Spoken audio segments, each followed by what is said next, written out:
Sinivusele sinimukela emaswala amahlelo mhlehlelweni sethemba ukuthi nivuka kahle sibonga kakhulu ukuthi nikhethe ukuvuka naso namhla ekseni sevele ishayile insimbi yesithupha lesho nakucala kuhlele Kusile breakfast show sanivusela sanamukela nivusela ko ngulungelele magagula sibonga kakhulu nje ukuthi umdalo siphephisile wasigcina kwade kwafika lilanga la namuhla singangeni kile lihlelo lethu asesibuke nangombiko losuka eDewle Tempilo.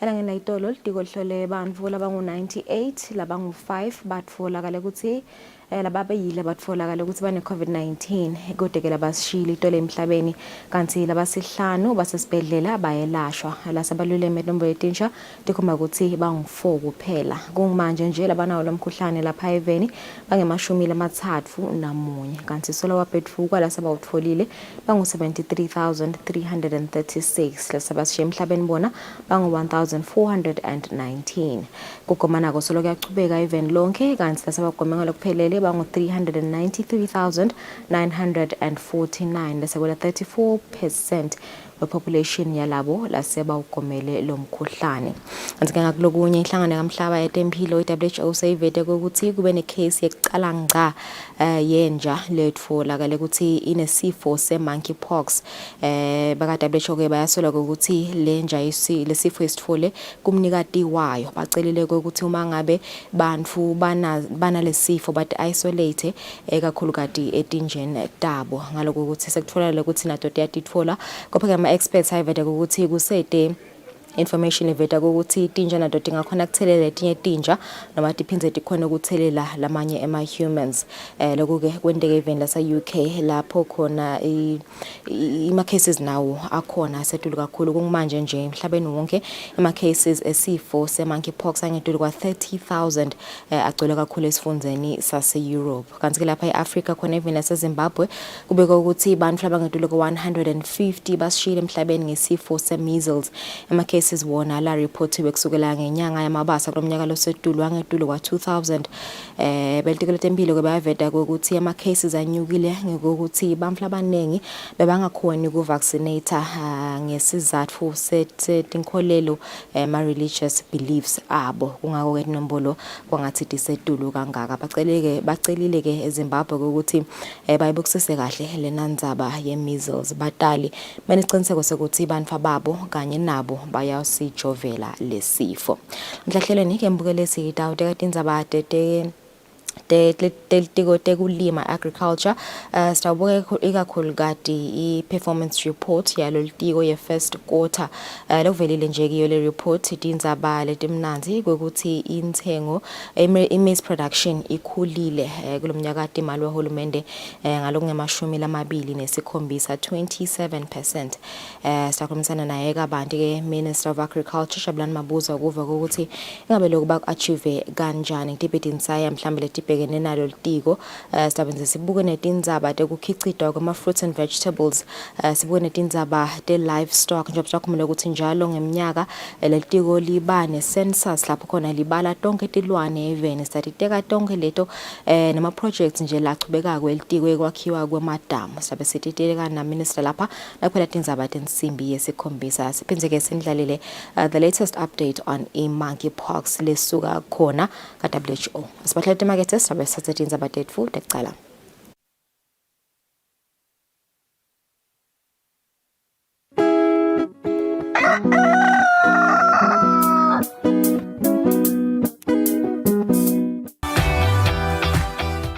It's your girl Nogwazi Dlamini and this is Brains on the Go. We finally made it to Ngwane Central High School, as you can see right next to me. I'd just like to say I'm just excited to be meeting other people who are as passionate as I am. What is our staple food, Vuyo? It's maize. Correct.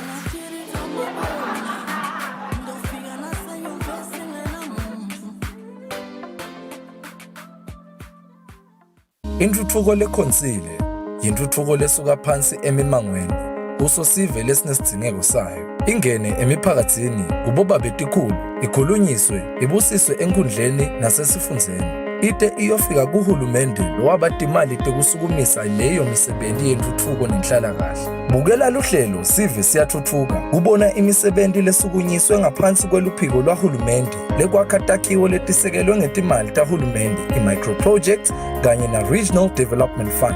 Lolu hlelo lutawungena njalo ngalesine nga-8:30 p.m. kusihlwa nangalesihlanu ekuseni nga-9:30 a.m. Sive siyathuthuka, intuthuko yetinkhundla, intuthuko yemaswati.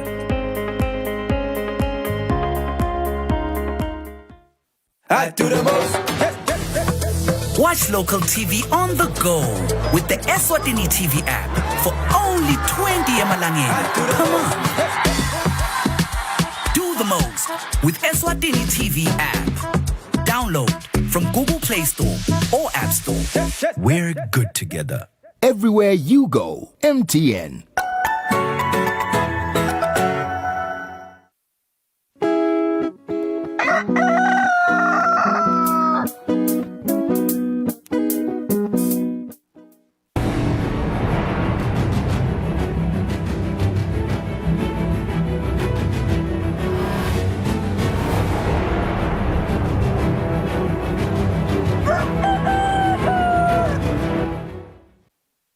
Asibenze sinimukele ihlelweni Kusile Professional Isikhathi sitawungena 1978 futhi kuqala. Silengo simswati wesithafu sesisukile kuleli salibhekisa eveni le-Democratic Republic of Congo kuyongenela umhlangano wabaholi bemave aka-SADC. Kulolu hambo imbube emhlaba isingethwe inkosikazi Makela Nkhambule.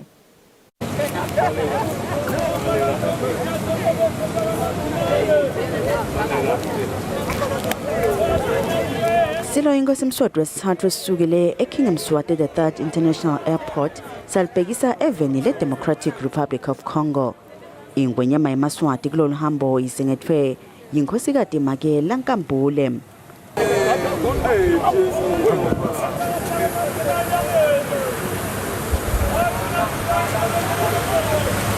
Imbube emhlaba iyawungenela umhlangano webaholi bemave aka-SADC we-42.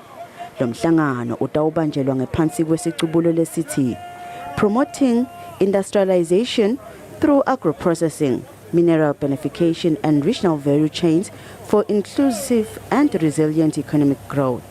Lo mhlangano lona ubanjwa njalo ngeminyaka kani ungenelwa abaholi bemave enhlangano yaka-SADC lali-16. Lebe bakhona esikhumulweni setindiza kutawuvalelisa silo semhlaba bekubomake emakhosikazi Sigodlo, Mvunankulu, libandla letindvuna tembuso, boba betikhulu kanye nesive sonkhana. Etindzabeni kubika pholile maziya esikhumulweni setindiza iKing Mswati III International Airport. Inhlangano yemave esifundza lesisendasini nelivekati le-Afrika i-SADC seyihloniphe inkosi Sobhuza wesibili ngendondo lephakeme ngeligalelo layo ekusungulweni kwalenhlangano njengalomunye wabasunguli bayo. Lokhu kwendeke ngesikhathi silwe inkosi Mswati wesithathu lesifike siphephile eveni lase-DRC zingenela kuvulwa komhlangano wama-42 wabaholi walenhlangano. Ingonyama isengethwe yinkosikazi Makela Nkhambule kanzi yetfulelwe lendondo lehloniphe imisebenzi lemihle inkosi Sobhuza wesibili.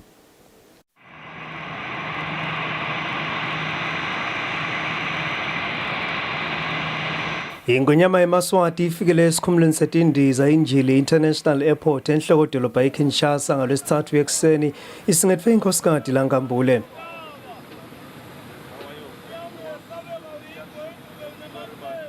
Imbube emhlaba ivele yaseseyicala umsebenzi ngekuthi ihlanganyele nalabanye abaholi bemave isingathwe ngiyo inkosikazi ngesikhathi kuvula lo mhlangano lobo obanjelwe eParliamente.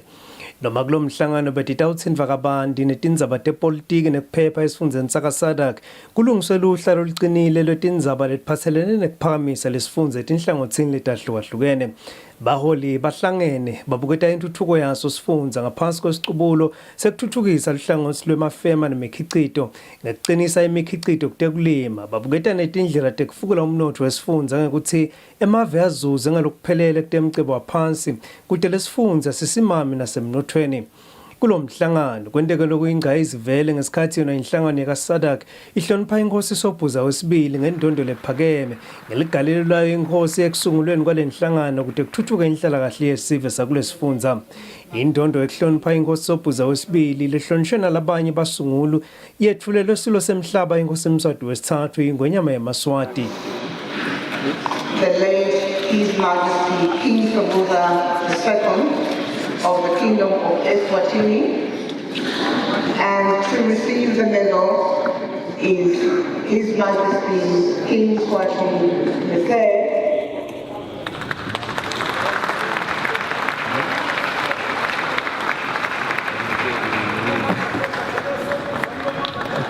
His Majesty King Eswatini III is receiving the medal.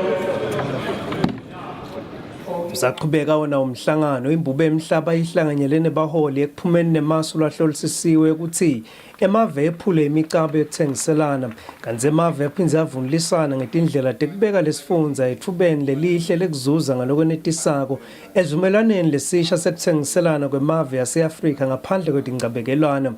Bekuselihlelweni nekugcizelela ukuthi lesifundza sakaSADC siqinise lihlangothi lwetekulima kude sikhicite kudla lokwanele kanti kuhlolisiswe nenqubekela phambili lento ngemave emgomeni waSADC 2050. Emagcenzelweni awo umhlangano kuphakanyiswe lihlaka lweSADC Gender and Development Monitor lolwakhelwe kwenta siqiniseko sokuthi bomake baba nelive leliqinile enhlanganweni. Mengameli Lazarus Chakwera olive laseMalawi lothule inkulumo lihlandla lokugcina njengasihlalo wenhlangano ukhutsate emave yakaSADC ukuthi asukumisa imisebenzi letawutakulula sive lesingephasi kwalenhlangano eBusotini. Ubeke nemave laqinile kumave alabamhlophe ukuthi sesiphelele isikhathi sokuthi yashube emave ase-Afrika emcebeni wawo waphansi wathi noma lelivekati le-Afrika livule etandla kumukela abahlanye betimali bangesheya alikho emakethe noma ke alithengiswa. Kanti-ke Mengameli Chakwera ubese soyendlulisela ematomu yesihlalo kusihlalo lomusha Mengameli ose-DRC Felix Tshisekedi.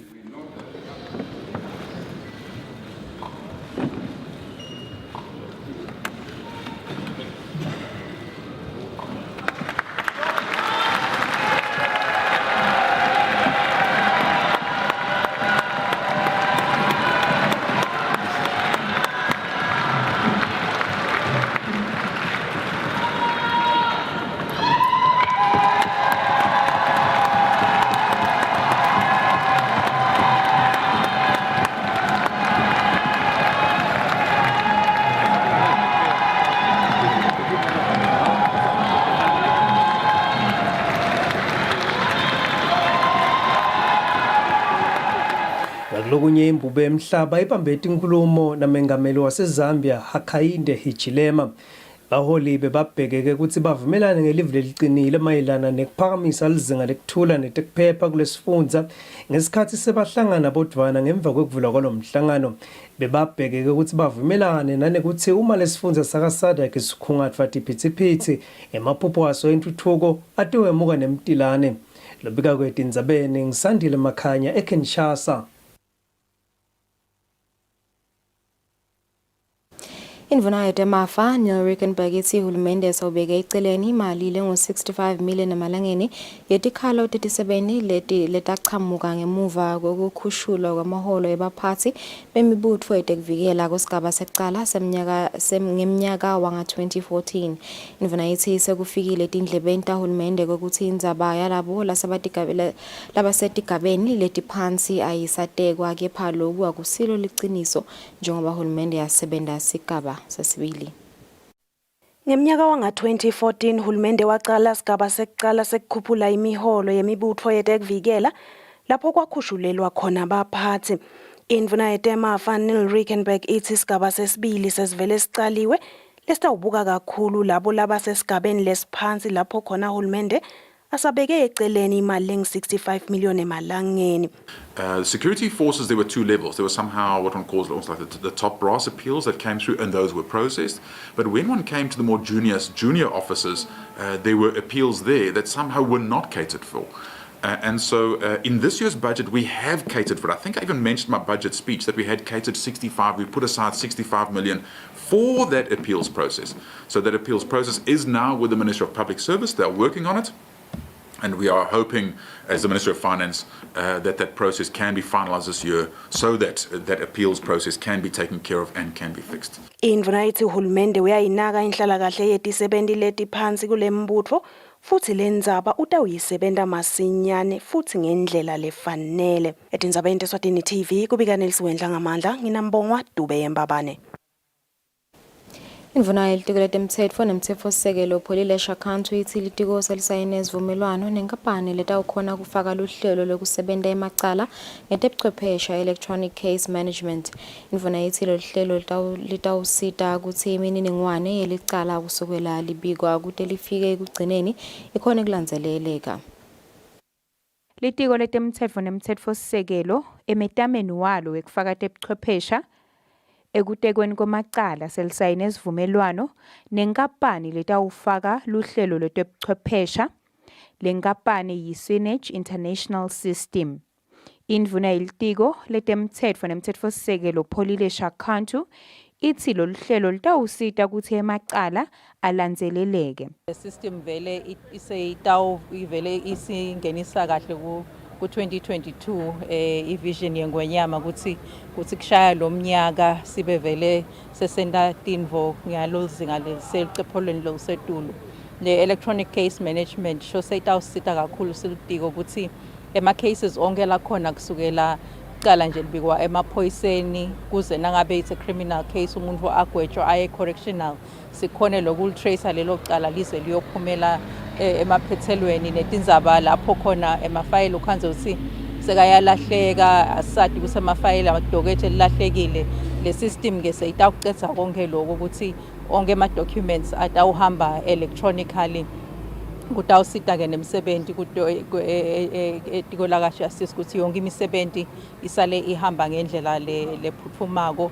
Lenkampani seyisite emave lamanyenti lafaka ekhatsi Rwanda, Uganda, Zimbabwe kanye nalamanye.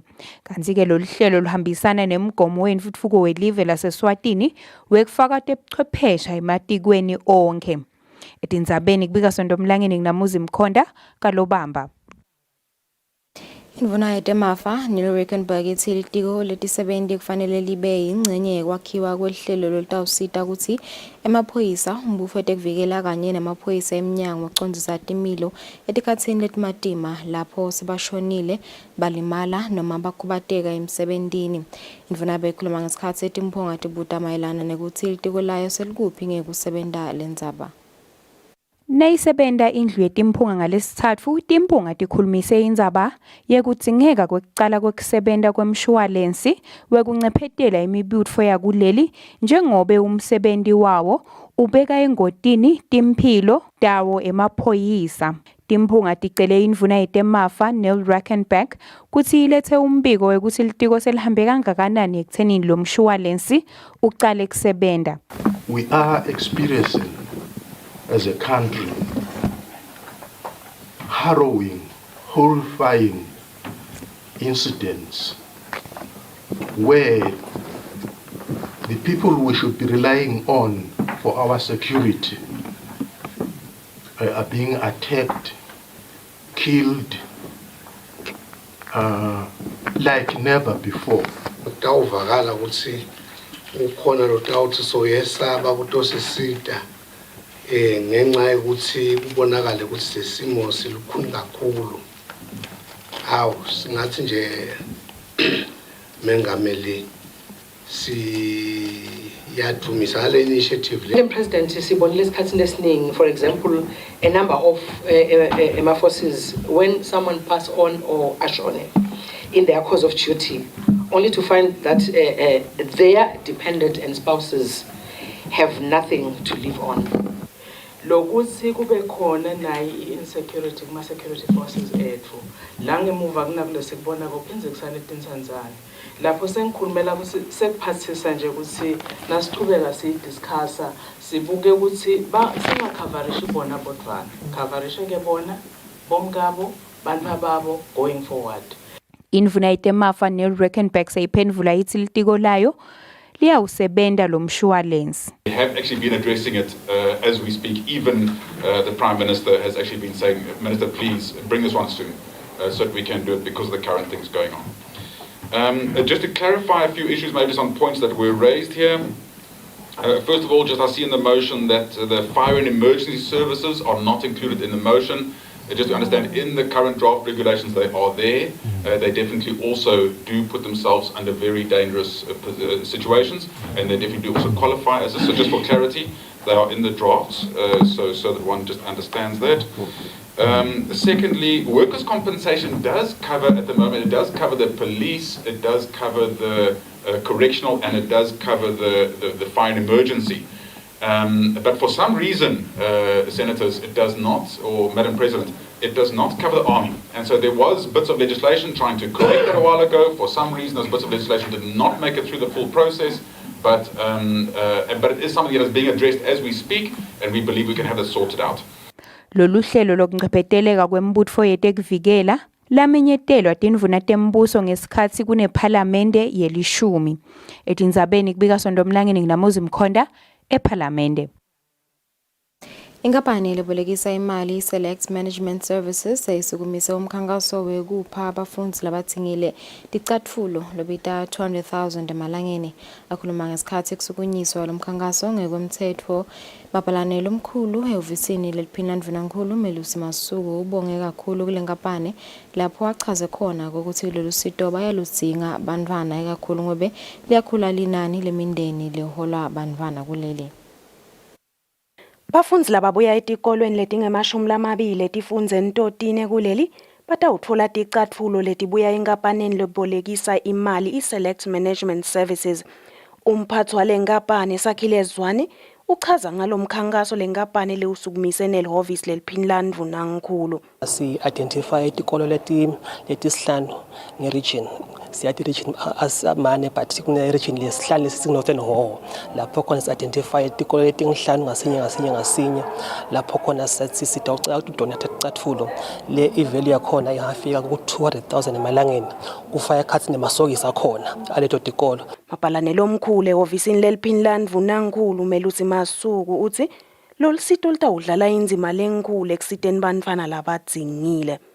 Kithi-ke kuyinjabulo kubona abosomabhizinisi or inhlangano leti-involved kumabhizinisi lapha ekhaya tisimema ukuthi sito sitohlanganyela nato ukuthi abalisito lolukhulu kakhulu kulabantwana ikakhulu ngaloko ukuthi siyasathi isimo lesibhekene naso kulamalanga lapha even bantwana baswele kakhulu kunemakhaya laswele kakhulu labanye balabantwana badala bakhona ukubathengela ticatfulo ukuthi bakhona kuya esikolweni nabo bative bafanana nalabanye bantwana labachamuka emakhaya lengathi mhlawumbe wona aphila kahle. I-Select Management Services ithi lolu sito lungaphansi kwetinhlelo tayo tekusita sive.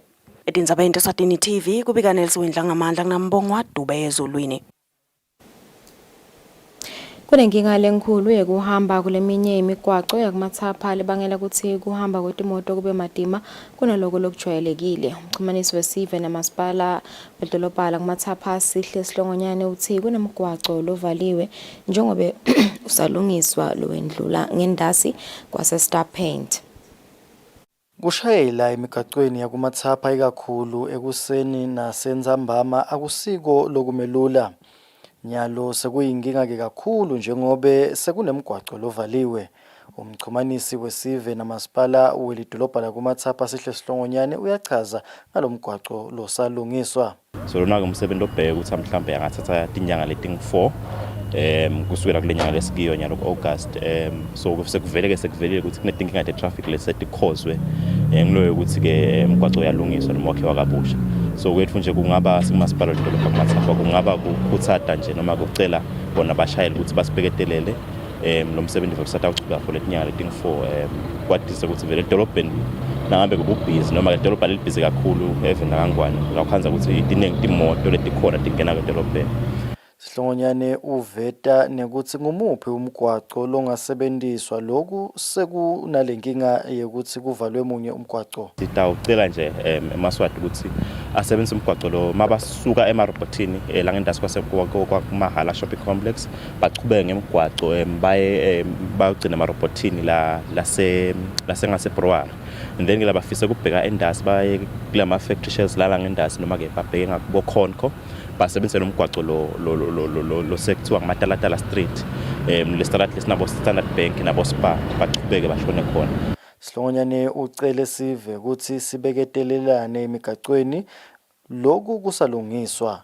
Ndzabeni Eswatini TV kubika Themkosi Mavimbela nginavuma inkosi inzinisa kumathapha.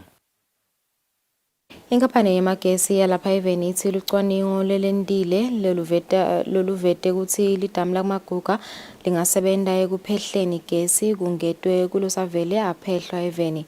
Lokuvete ngumphathi walenkampani Ernest Mkhonda ngesikhathi lenkampani ihlangene nenhlangano yagesi yamavela sesifundeni lesisendasi neAfrika.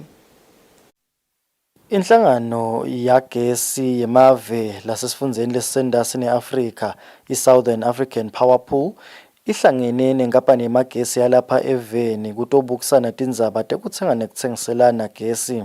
Umphathi wenkampani yamagesi Ernest Mkhonda uthi kulomhlangano babuke ematfuba lakhona kutemandla kanzi futhi nabo kukhona labakwendako kucinisekisa ukuthi gesi uba khona eveni. Sinawo emathuba ekuthenga gesi nakulamanye emave lakhweshelene nelive laKangwane. Ngabekisa nje kuneline la gesi lisuka eDRC Congo lifika la Eswatini lihamba kuwo onke lamanye emave. Siyakhona ke kumthenga gesi lophehlwa eCongo ngekuthi sithengele kule market Southern African Power Pool eHarare. Sekukhona imitamo lesiyendile yekukhulisa ku-generator gesi lapha Kangwane.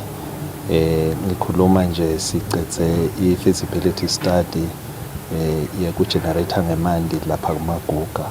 Kune potential lenkulu yekuthi singangetetela nga-30 megawatts kumaguga.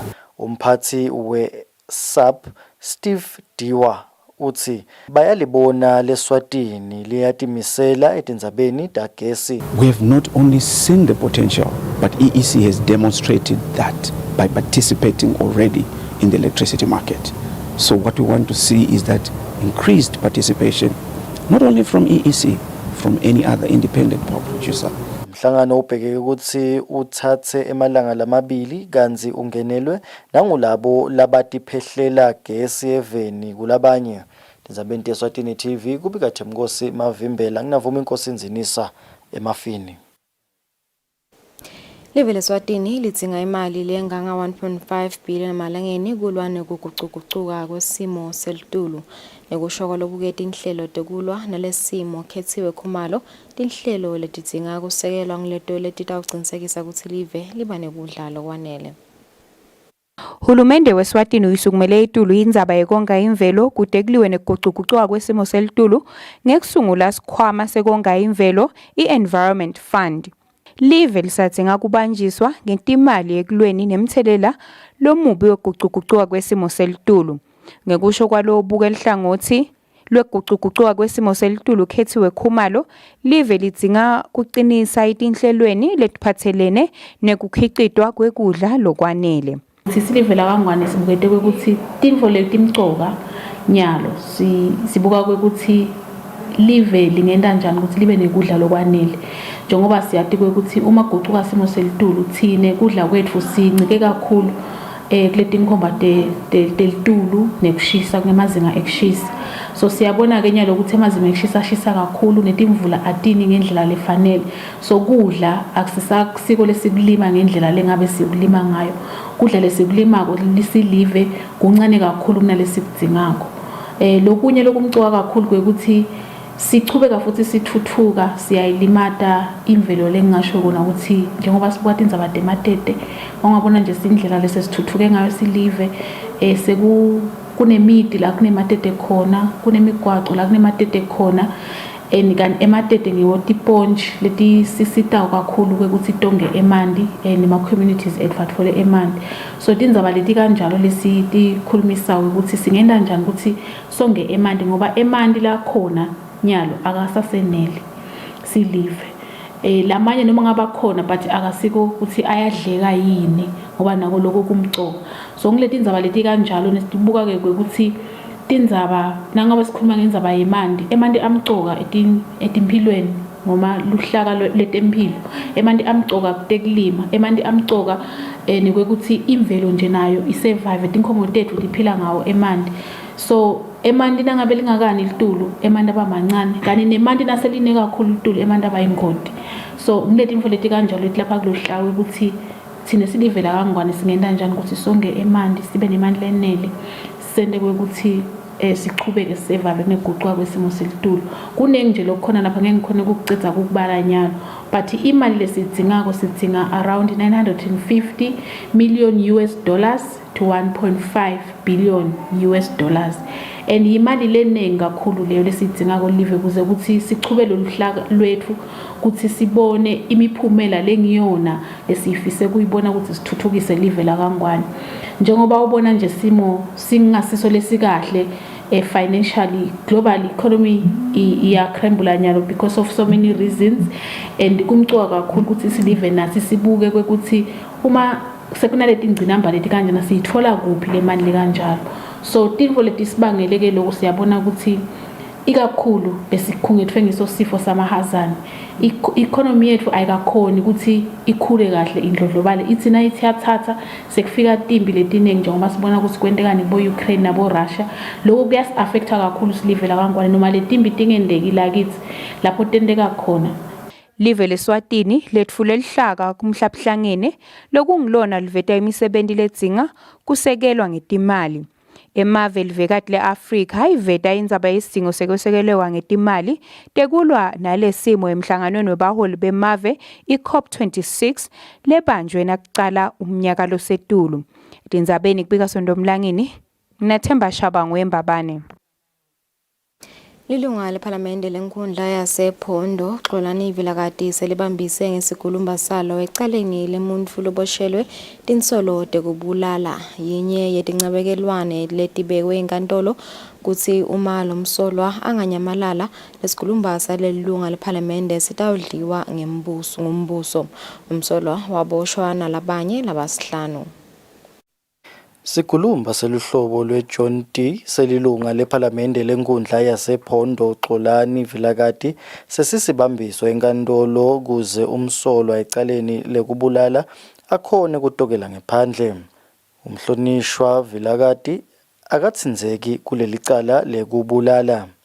Lo msolwa longusethu Mthokozisi Malinga waboshwa nalabanye labasihlanu kulandzela tinsolo tekuthi babulele bongumenzi Nzama eMankayane.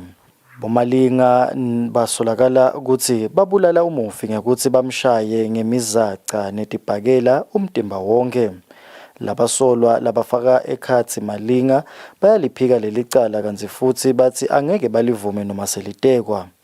Emaphepheni akhe ekucela kutokela ngephandle lomsolwa watshela inkantolo ukuthi bekatimele esiteshini sebhasi amele kokuhamba wase sowubona sicuku sihamba nemufi sitanga kuye. Lomsolwa watshela inkantolo ukuthi lesicuku besibuta umufi ngetinsolo tekuthi uyanjonja emangweni. Lomsolwa watshela inkantolo ukuthi lesicuku besiphethe imizaca nasibuta umufi siphindze simushaya ngayo. Lomsolwa waveta nekuthi nabafika esiteshini lapho bekeme khona kukhona lwamemeta umzala wemufi lowafika wamthatha aphila wahamba naye. Lomsolwa uvetele inkantolo nekuthi wetfuka nakeva ngakusasa ukuthi umufi wabese uyashona. Inkantolo ibese seyiniketa lomsolwa ibheyili yemali lenganiselwa ku-50,000 wemalangeni. Lomsolwa ubhadele imali lengu-4,000 emalangeni wase uletha sibambiso lekungulesikhulumba semhlonishwa Vilakati. Nakanganyamalala lomsolwa lesikhulumba saVilakati nemali lengu-4,000 emalangeni kungadliwa ngumbuso. Tindzabeni teSwatini TV kubika Themnkosi Mavimbela enkantolo lenkulu. Mengameli wenhlangano lesambulelo setinhlangano tebantfu labakhubatekile Bongani Magama uthi basebancane bothishela labaqeqeshelwe kufundzisa abafundzi labakhubatekile noma labanetidzingo letitsite. Magama abe kakhulumana kachaza ngeluhlelo lokukhulumisana netinhlangothi letitsintsekako lokufaka tekuchumana kutemfundvo kuleli. Litiko letemfundvo ngekubambisana nenhlangano yakamhlaba lebuke tindzaba tebantfwana liphume umkhankaso wekukhulumisana nematiko latsintsekako kukoleka imivo mayelana nekutsi temfundvo tingatfutfukiswa kanjani kutsi kufakwe tebuchwephesha. Mengameli wenhlangano lesambulelo setinhlangano tebantfu labakhubatekile kuleli Bongani Magama uthi eluhlangothini lwetemfundvo kukhona lapho kunemkhatsi khona noma imetamo yahulumende ibonakala ikakhulu etikolweni tebantfu labakhubatekile. Ke sakhuluma tindzaba letifaka ekhatsi kokuthi inclusive education ayikabi sezingeni lelikahle inemathisha lamancane la trainiwe kuyo. Kwesibili i-equipment incane kakhulu lesita lawo mathishela letikolweni ukuthi akhone kufundisa labantwana labakhubatekile. Saphinde sabuka ke indaba ukuthi ema-contract teachers angavuselelwa in time ema-contracts awo lokhu phinde kube insayeya. Nekuthi ke tikolwa atisito letikahle atisi-safe for labantwana ngoba tinema-potholes letinye atite ne-fencing le-right ukuthi bangakhona kuvikeleka from bantu labaqhamuka ngephandle.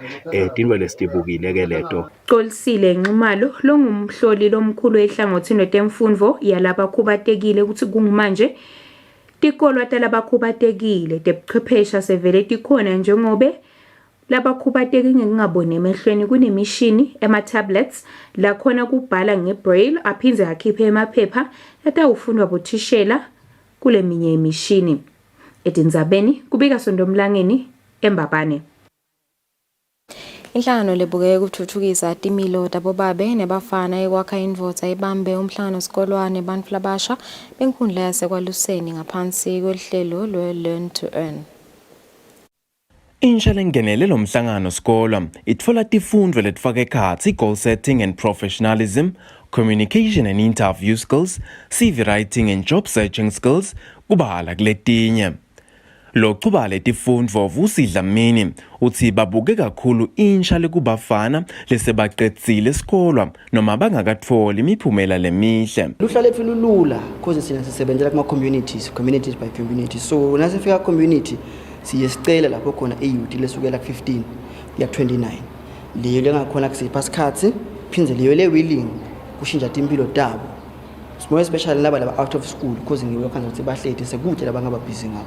So nasifika community siyesicela leluhlelo lebantfu lungilomnyaka lesiye siubuke asibuke ke nema qualification ukuthi ukanganani but siyesijabulele laba fikile labo form 3 nabo form 5 because lapho sekulula le understanding. Sikhulumisene nensha lengenele lo mhlangano kuthi lo lwati labaltfolako lutabasita kanganani.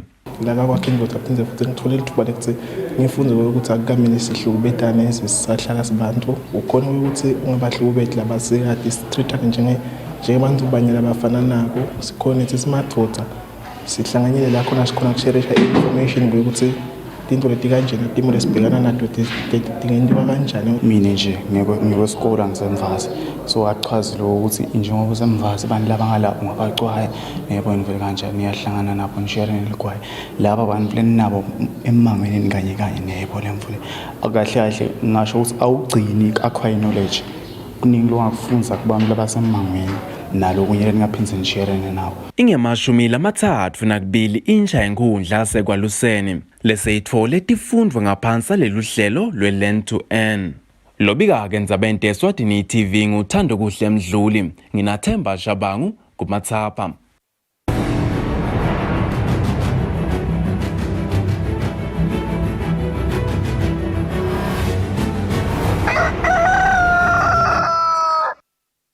Kutemidlalo sihlalo wenhlangano ledlalisa umdlalo webhola esifundzeni sakaHhohho Nigel Shongwe uthi likomiti leliholwa lihhovisi lakhe ngilo leliphethe ibhola esifundzeni sakaHhohho.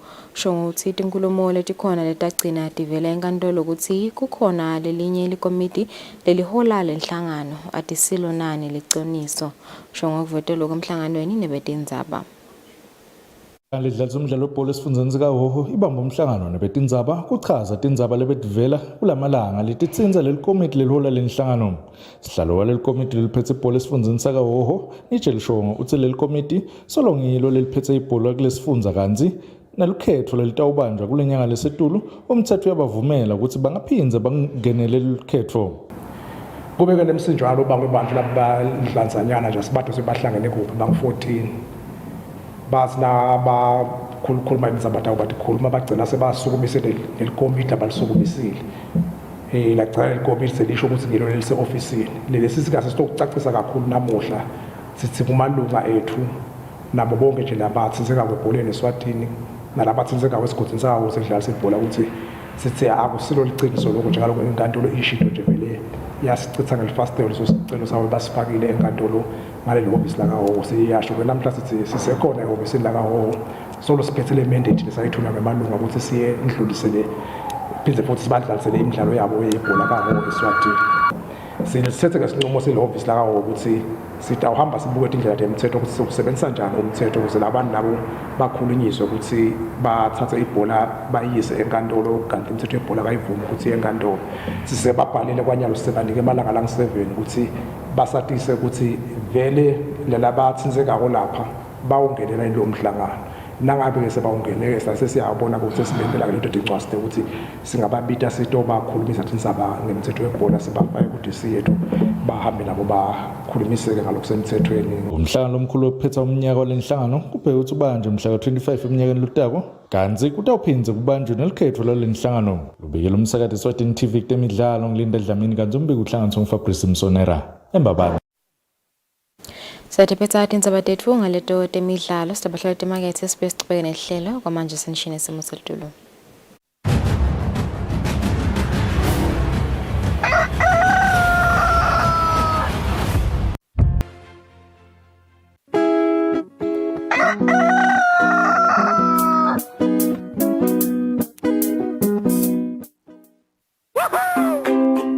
Pay your TV license quickly and easily with MTN Momo. Simply dial *007 *3 hash and select option 8 for TV license. Enter your national ID number as your reference and the amount you wish to pay. Then enter your PIN to confirm your payment. Once your payment has been made, you'll receive a confirmation SMS of your payment. If you're a first-time payer, you get another SMS for your TV license. So legalize your entertainment from the comfort of your home. Pay your TV license the easy and convenient way with MTN Momo. Everywhere you go, MTN.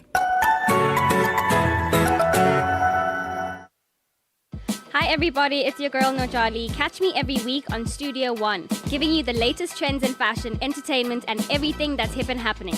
I'll also be catching up with the movers and shakers, hustlers who are making big moves locally. Don't forget, Studio One, every Saturday at 6 p.m.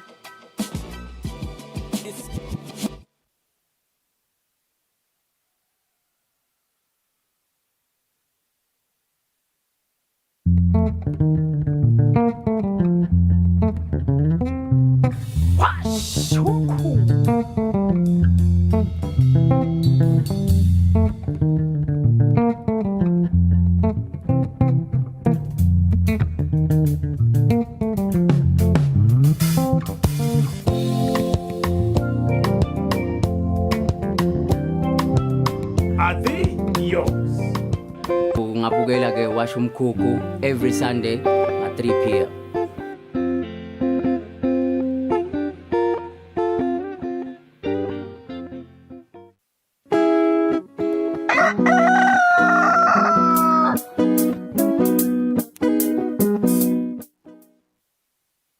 Asimizele silemukele sifusele nawo lasanza kusivulela lesikhathi sita ubuka i-press briefing lapha ebambile baka-WHO basiniketa nje the latest update on monkeypox, COVID-19 kanye naletinye tifo. Good morning, good evening, and good afternoon. First, an update on the global monkeypox outbreak. More than 35,000 cases of monkeypox have now been reported to WHO from 92 countries and territories with 12 deaths. Almost 7,500 cases were reported last week, a 20% increase over the previous week, which was also 20% more than the week before.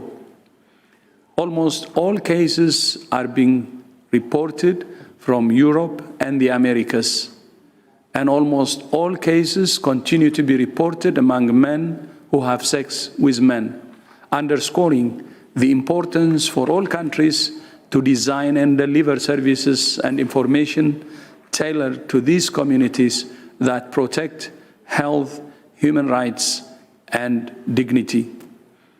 The primary focus for all countries must be to ensure they are ready for monkeypox and to stop transmission using effective public health tools, including enhanced disease surveillance, careful contact tracing, tailored risk communication, and community engagement, and risk reduction measures.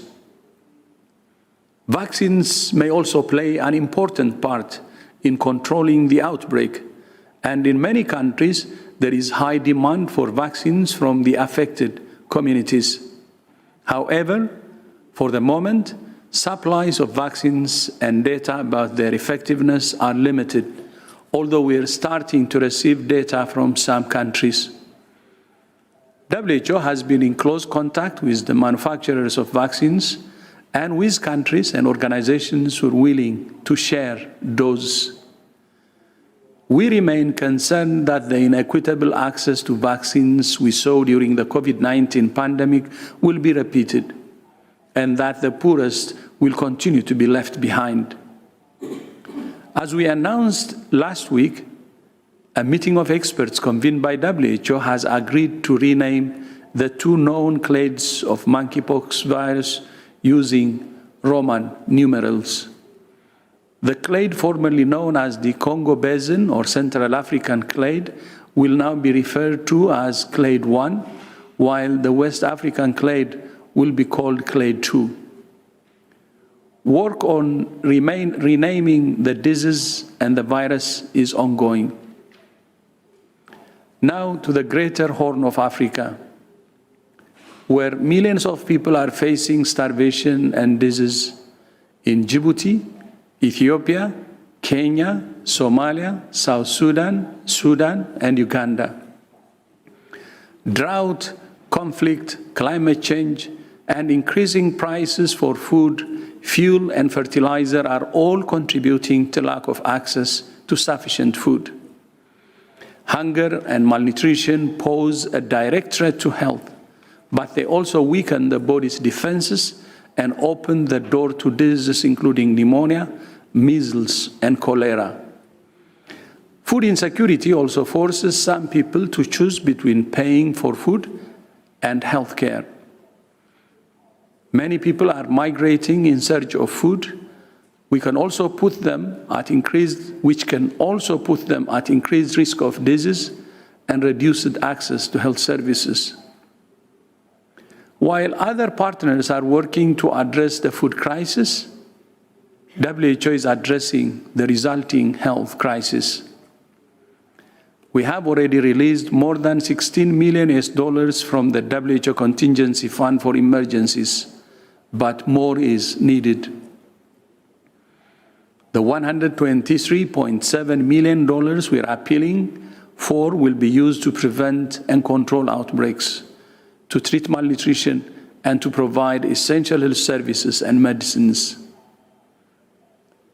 In the Ethiopian region of Tigray, the drought is compounding a man-made catastrophe for 6 million people who have been under siege from Ethiopian and Eritrean forces for 21 months, sealed off from the outside world with no telecommunications, no banking services, no electricity, and limited fuel. As a result, the people of Tigray are facing multiple outbreaks of malaria, anthrax, cholera, diarrhea, and more. This unimaginable cruelty must end. The only solution is peace. Earlier this month, a delegation from the US, European Union, United Kingdom, Germany, Italy, and Canada visited Tigray in an effort to facilitate peace talks.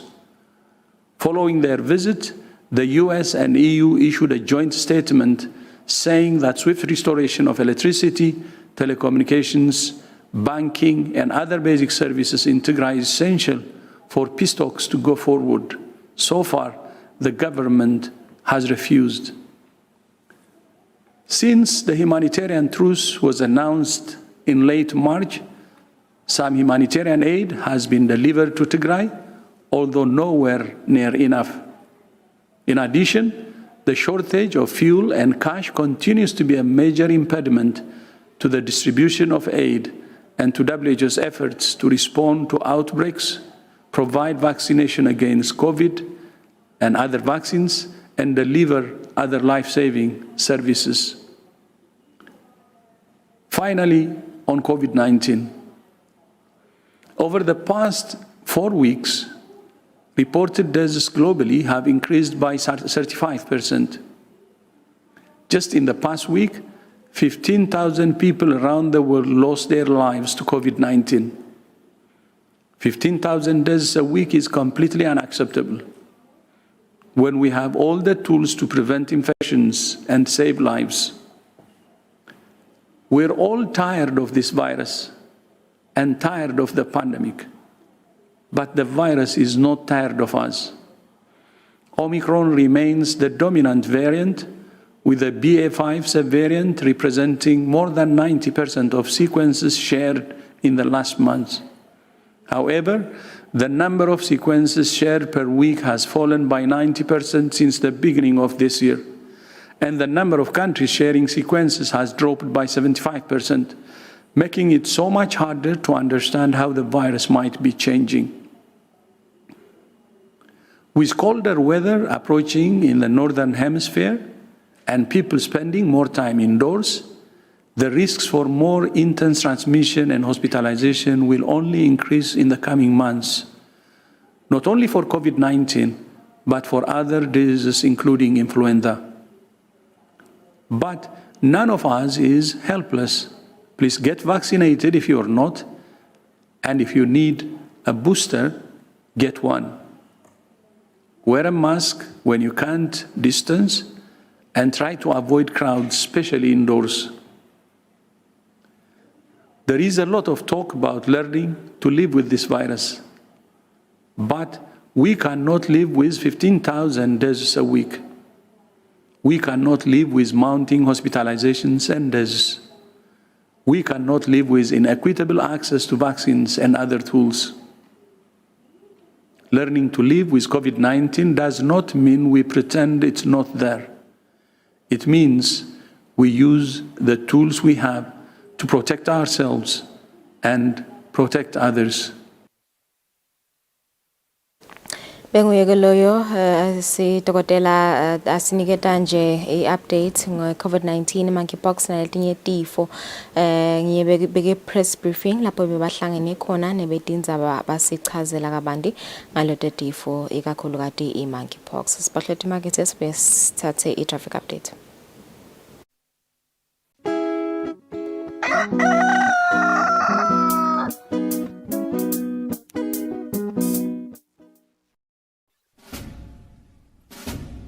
Lesi sikhathi lapho khona emaphoyisa agubha kuba khona kwawo even.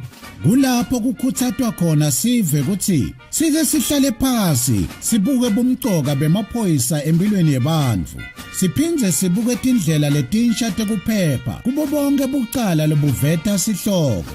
Sive sakangwane siyakhunjutwa ukuthi singawafaki emaphoyisa etinkulumeni tepolitiki ngoba liphoyisa alingeni futhi alingenelani nepolitiki. Emaphoyisa alwa nebucala netingoti temgwaco kuphela nje. Ingako emaphoyisa athi wonke umuntu eveni akahlale ngaphandle kwekunceneka ukuthi angahle ahlaselwe tilwane tasendle. Umuntu lohlala Eswatini akatiphilele atisebentele ngaphandle kwekwesaba kuhlaselwa kwemucwa nekucekelwa phansi kwembahla yakhe. Nawe wena lophathekile emaphoyisa athi digulele kahle uze uphile ngaphandle kwekuphatamiseka. lokungenteka ngekuthi tidlova tingene tihlasele labo labakunakekelako kuleyo ndlu. Sive lesihlakaniphile nguleso lesiphakamisa kusebenta kwemaphoyisa nabo bonke labalwa nebucala. Ngale kwaloko timbungushe tiyawuwangenela emazinyane kungenamuntu ekhaya. Lo mlayeto niulethelwa ngemaphoyisa eMbube abambisene nomsakato wetithombe.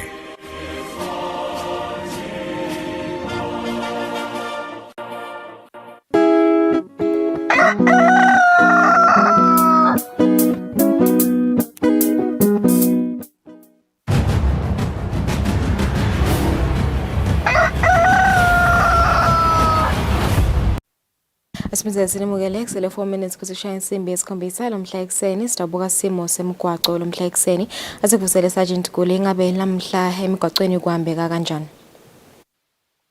Anguvusele Thombeni ngivusele umbukelo walolu hlelo. Awusesihlolile imigwaqo ikakhulukazi emadolobheni lamakhulu na uto imigwaqo lemikhulu kungaba kuphawula nje ukuthi awuna sibuka ngaphandle umthamo wathi imodelo sovele uphakeme lokunye ke sikunakako liyahusha kakhulu ikakhulukazi lapha ngaphandle lena ke siyathi ukuthi kuletinye indzawo vele usashayela imodelo njengalapha endaselangeni nawubheka khona lapha kalozitha awuna uhamba ngelitubane lelikhulu umoya nako uyakuphathamisa kuhamba kwathu imodelo siyakhuthaza ke sibashayeli abashayele ngalokukhulu ukucophelela kanjalo ke futhi kuba khona netimvo letingenako emgwaqweni letingahle simethuse umshayeli lekufaka ekhathi emagala lekufaka ekhathi noma ke leyo umhlabathi lokhona emgwaqweni sithi sikunake kakhulu kulesimo lesikhona ngaphandle kanti sekuvedile lokho isebenza kahle dibane dethu emadolobheni ethu lamakhulu kuphawula nje ngathi uthi indzawana lapho solokuchubeka khona kuvalwa kwemigwaqo isalungiswa njengayo indzawo lekhona lapha endasi kumathapha lesibonile ukuthi awu ekuseni vele umthamo watimotolo uba setulu kakhulu ukuthi ngabe umshayeli atilungiselele asheshe asuke ekhaya kutawenda siqiniseko sokuthi akaphazamiseki noma akakhanze sekabambeleleka uvaliwe nje umgwaqo lo lapha eStar Paint sisebenzisa umgwaqo lo uhamba ngalokucondzile losuka lapha eLesishwana ubheke khona lapha eTulu lapha kunathe kubane lapha eBeverages kanti ke singawusebenzisa nemgwaqo lo qhamuka khona eCTA uhambe lapha ngasemabhange uye unyukela khona lapha eGulf egarage la petrol phela kanti ke kulonye uhlangothi khona idolobheni la kaManzini solo uvaliwe umgwaqo losuka lapha eCentral lo welela khona lapha ekhadi eBus Rank Long Manchester Street lena khona sithi nje awubashayeli abachubeke bekunene basebenzise nange umgwaqo losuka lapha eGulf lo uyahamba wehlele khona eBus Rank lapha eceleni kwanaya iNational Space lekhona lebonakalako lapha madutane nayo iBus Rank nekuphawula ke ukuthi umgwaqo lomkhulu losuka kwelehele ubuye khona edolobheni la kaManzini lo MR3 nakhona kunetinzawana lapho kuphethwa khona lo mgwaqo lomkhulu na usuka khona lapha kuhelele uzofika khona lapha ngase Puma filling station noma ke khona na ubuka lapha kathi isuka lesithi nakhona asinake timpawu sicaphele sihloniphe ikakhulukazi njengoba kuphithizela nabo labo labasebenza khona emgwaqweni esiteki nakhona uyalungiswa umgwaqo nosuke eGood Shepherd ube khona edolobheni lasesiteki kanjalo naseTulu lapha kugege lapha kumakupeleni nobheka khona lapha esicunuza kuMR13 lena khona sisi awubashayeli silungisele umgwaqo losusebenzisako kulamalanga kwesikhashana umgwaqo lomuhle nalohambekako asilinake ke litubane lingabi ngilelo lelisetulu sithi nje kube indlela lenhle sisabheka ngakhona ematoweni sisebenzisa umgwaqo indlela ezahlukahlukene khumbula kudlala inzima yakho yokubeka thona tekuphepha embili ngaso sonke isikhathi la ukhona khona nanendlini emsakato inifisele ilanga lelihle neliphephile nisachubeka nemsebenzi wenu siyabonga kakhulu. Wakholo Sergeant Gule kusiniketa leyo mbiko sidabahla emakethe sidabuya sithathe indzaba dead food esibili.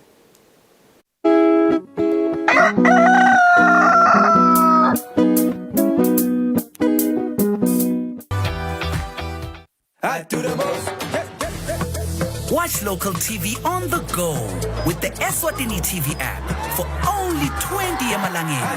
Come on. Do the most with Eswatini TV app. Download from Google Play Store or App Store. We're good together. Everywhere you go, MTN.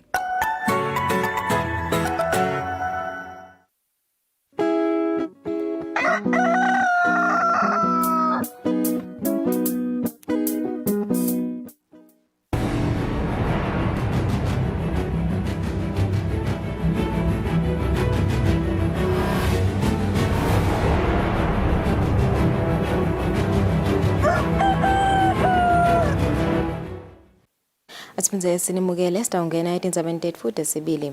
Silengo semswado sithafu sesisukile kuleli salibhekisa eveni le-Democratic Republic of Congo kuyawungenela umhlangano wabaholi bemave akaSADC. Kulolu hambo imbube emhlaba isingethwe yinkosikazi Makela Nkambule.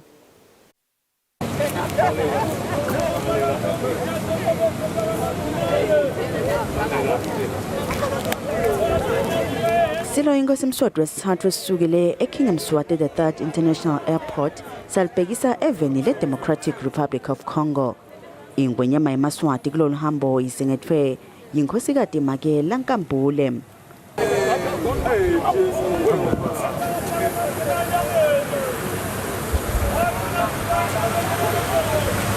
Imbube emhlaba iyawungenela umhlangano webaholi bemave akaSADC we-42.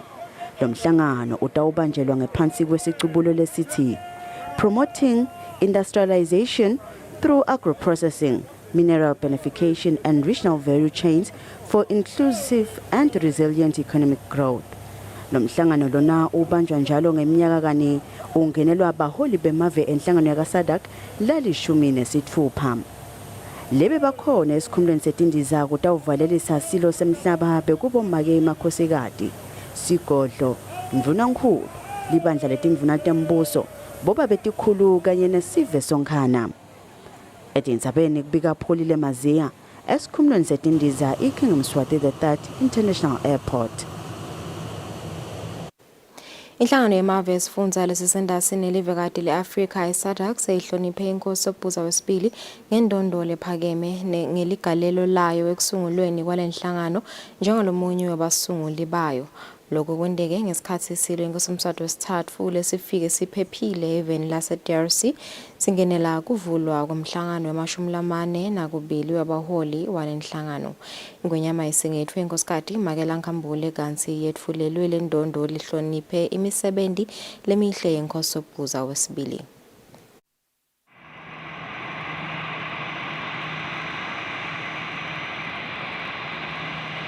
Ingwenyama yemaswati ifikele esikhumulweni setindiza injili International Airport enhloko dolobha eKinshasa ngalwesithathu ekuseni isingethwe inkosikazi Nkambule.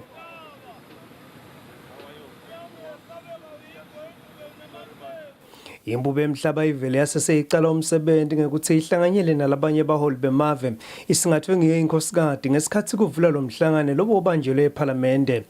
Noma kulo mhlangano betitawutsindva kabanti netindzaba tepolitiki nekuphepha esifundeni sakaSADC kulungiswe uhlelo olucinile lwetindzaba letiphatselene nekuphakamisa lesifundza etinhlangothini letahlukahlukene. Baholi bahlangene babuketa intuthuko yaso sifundza ngaphansi kwesicubulo sekuthuthukisa luhlangothi lwemafema nemikhicito ngekucinisa imikhicito kutekulima. Babuketa netindlela tekufukula umnotho wesifundza ngekuthi emave azuze ngalokuphelele kutemcebo waphansi kute lesifundza sisimame nasemnothweni. Kulo mhlangano kwendeke lokuyingqayizi vele ngesikhathi yona inhlangano yakaSADC ihlonipha inkosi Sobhuza wesibili ngendondolo ephakeme ngeligalelo layo inkosi ekusungulweni kwalenhlangano kude kuthuthuke inhlalakahle yesive sakulesifundza.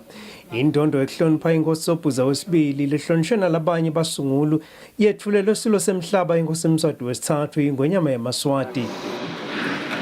The late His Majesty King Sobhuza II of the Kingdom of Eswatini, and to receive the medal is His Majesty King Eswatini III.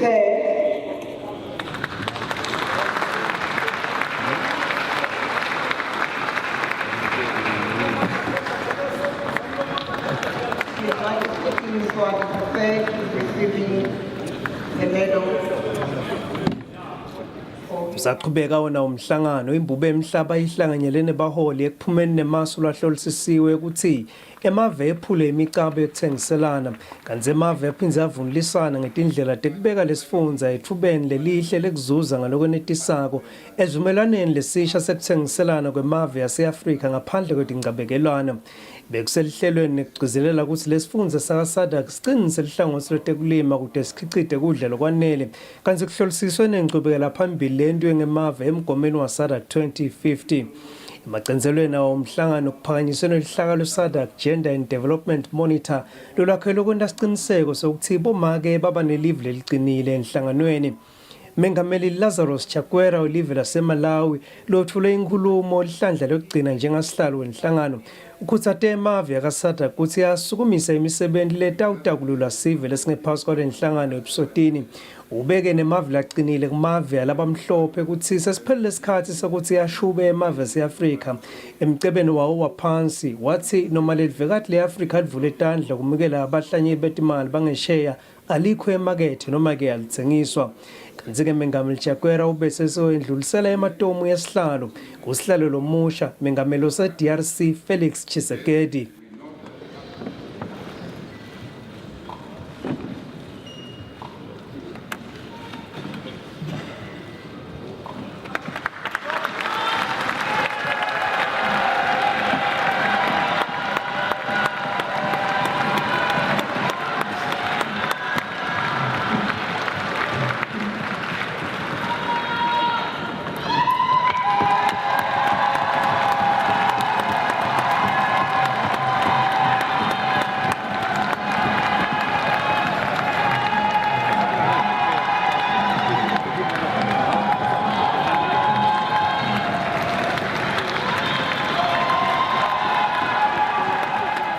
Lokunye imbube emhlaba ibambete inkulumo namengameli waseZambia Hakainde Hichilema baholi bebabhekeke ukuthi bavumelane ngelive leliqinile mayelana nekuphakamisa lizinga lekuthula netekuphepha kulesifundza ngesikhathi sebahlangana bodwana ngemva kwekuvulwa kwalomhlangano bebabhekeke ukuthi bavumelane nanekuthi uma lesifundza sakasada ke sikhungathwa tiphithiphithi emaphupho aso entuthuko atowemuka nemtilane lobika kwetindzabeni ngisandile Makhanya eKinshasa.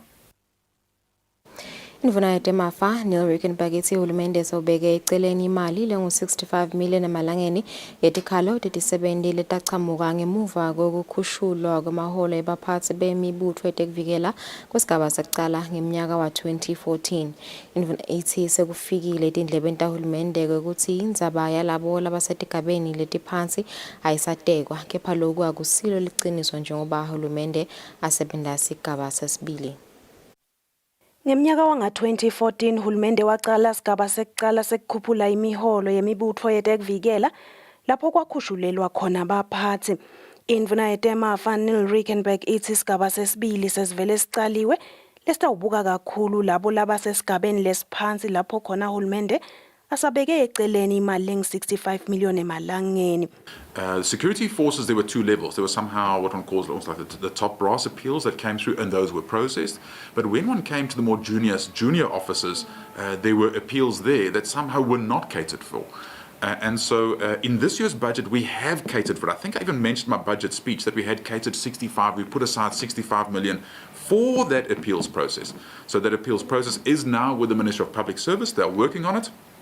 And we are hoping, as the Minister of Finance, that process can be finalised this year so that that appeals process can be taken care of and can be fixed. Indvuna ithi uhulumende uyayinaka inhlalakahle yetisebenzi letiphansi kule mbutho futhi lendzaba utawuyisebenta masinyane futhi ngendlela lefanele. Etindzabeni teSwatini TV kubika Nelisiwendla ngamandla nginambongwa Dube Yembabane. Indvuna yelitiko letemtsetfo nemtsetfosisekelo uPholile Shakantsu ithi litiko selisayine isivumelwano nenkampani letawukhona kufaka luhlelo lokusebenta emacala ngetebuchwephesha electronic case management. Indvuna ithi lolu hlelo litawusita ukuthi imininingwane yelicala kusukela lebikwa kude lifike ekugcineni ikhone kulandzeleleka. Litiko letemtsetfo nemtsetfosisekelo emetameni walo wekufaka tebuchwephesha ekutekweni kwamacala selisayine isivumelwano nenkampani letawufaka luhlelo lwetebuchwephesha lenkampani yiSwinage International System.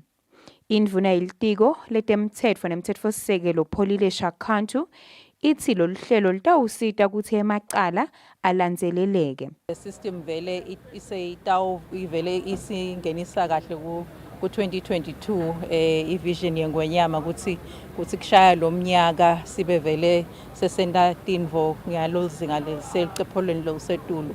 Le electronic case management shose itawusita kakhulu silitiko ukuthi ema cases onke la khona kusukela cala nje libikwa emaphoyiseni kuze nangabe it's a criminal case umuntu agwetshwa aye correctional sikhone lokultracer lelo cala lize liyophumela emaphethelweni netindzaba lapho khona emafayili ukhanze uthi sekayalahleka asati kusemafayili amadokethe lahlekile le system ke seyitawucetha konke lokho ukuthi onke ama documents atawuhamba electronically kutawusita ke nemsebenti etiko la justice ukuthi yonke imisebenti isale ihamba ngendlela lephuphumako. Le nkampani seyiside emave lamanyenti lafaka ekhatsi Rwanda, Uganda, Zimbabwe kanye nalamanye. Kanti ke lolu hlelo luhambisana nemgomo wentuthuko welive laseSwatini wekufaka tebuchwephesha ematikweni onke. Etindzabeni kubika Sondomlangeni nginamuzi Mkhonda kalobamba. Indvuna yetemafa Rickenburg ithi litiko letisebenti kufanele libe yingcenye yekwakhiwa kohlelo lolutawusita kutsi emaphoyisa umbutfo wetekuvikela kanye nemaphoyisa emnyango wakucondzisa timilo etikhatsini letimatima lapho sebashonile balimala nome bakhubateka emsebentini. Indvuna bekhuluma ngesikhatsi timphunga tibuta mayelana nekutsi litiko layo selikuphi ngekusebenta lendzaba. Nayisebenta indlu yetimphunga ngalesithathu timphunga tikhulumise indzaba yekudzingeka kwekucala kwekusebenta kwemshwalensi wekuncephetela imibutfo yakuleli njengobe umsebenti wawo ubeka engotini timphilo tawo emaphoyisa. Timphunga ticele indvuna yetemafa Rickenburg kutsi ilethe umbiko wekuthi litiko selihambe kangakanani ekuthenini lo mshwalensi ucale kusebenta. We are experiencing as a country harrowing, horrifying incidents where the people we should be relying on for our security are being attacked, killed, like never before. Utawuvakala ukuthi ukhona lotawuthi soyesaba kutosisida ngenxa yokuthi kubonakala ukuthi lesimo silukhuni kakhulu. Hawu singathi nje mengameli siyadumisa ngale initiative le president sibonile esikhathini esiningi, for example a number of forces when someone pass on or ashone in their course of duty only to find that their dependent and spouses have nothing to live on. Lokuthi kube khona nayi insecurity kuma security forces ethu la ngemuva kunakule sikubona kokuphindze kusale tinsanzane lapho sengikhulumela ukuthi sekuphathisa nje ukuthi nasichubeka sidiscussa sibuke ukuthi singacoverisha bona bodwana coverisha ke bona bomkabo bantu ababo going forward. Indvuna yetemafa Rickenburg seyiphendvula ithi litiko layo liyawusebenta lo mshwalensi. We have actually been addressing it as we speak. Even the Prime Minister has actually been saying, Minister, please bring this one soon so that we can do it because of the current things going on. Just to clarify a few issues, maybe some points that were raised here. First of all, just I see in the motion that the fire and emergency services are not included in the motion. Just to understand, in the current draft regulations, they are there. They definitely also do put themselves under very dangerous situations, and they definitely do also qualify as a, so just for clarity, they are in the drafts, so that one just understands that. Secondly, workers' compensation does cover, at the moment, it does cover the police, it does cover the correctional, and it does cover the fire and emergency. But for some reason, senators, it does not, or Madam President, it does not cover the army. And so there was bits of legislation trying to correct that a while ago. For some reason, those bits of legislation did not make it through the full process. But it is something that is being addressed as we speak, and we believe we can have this sorted out.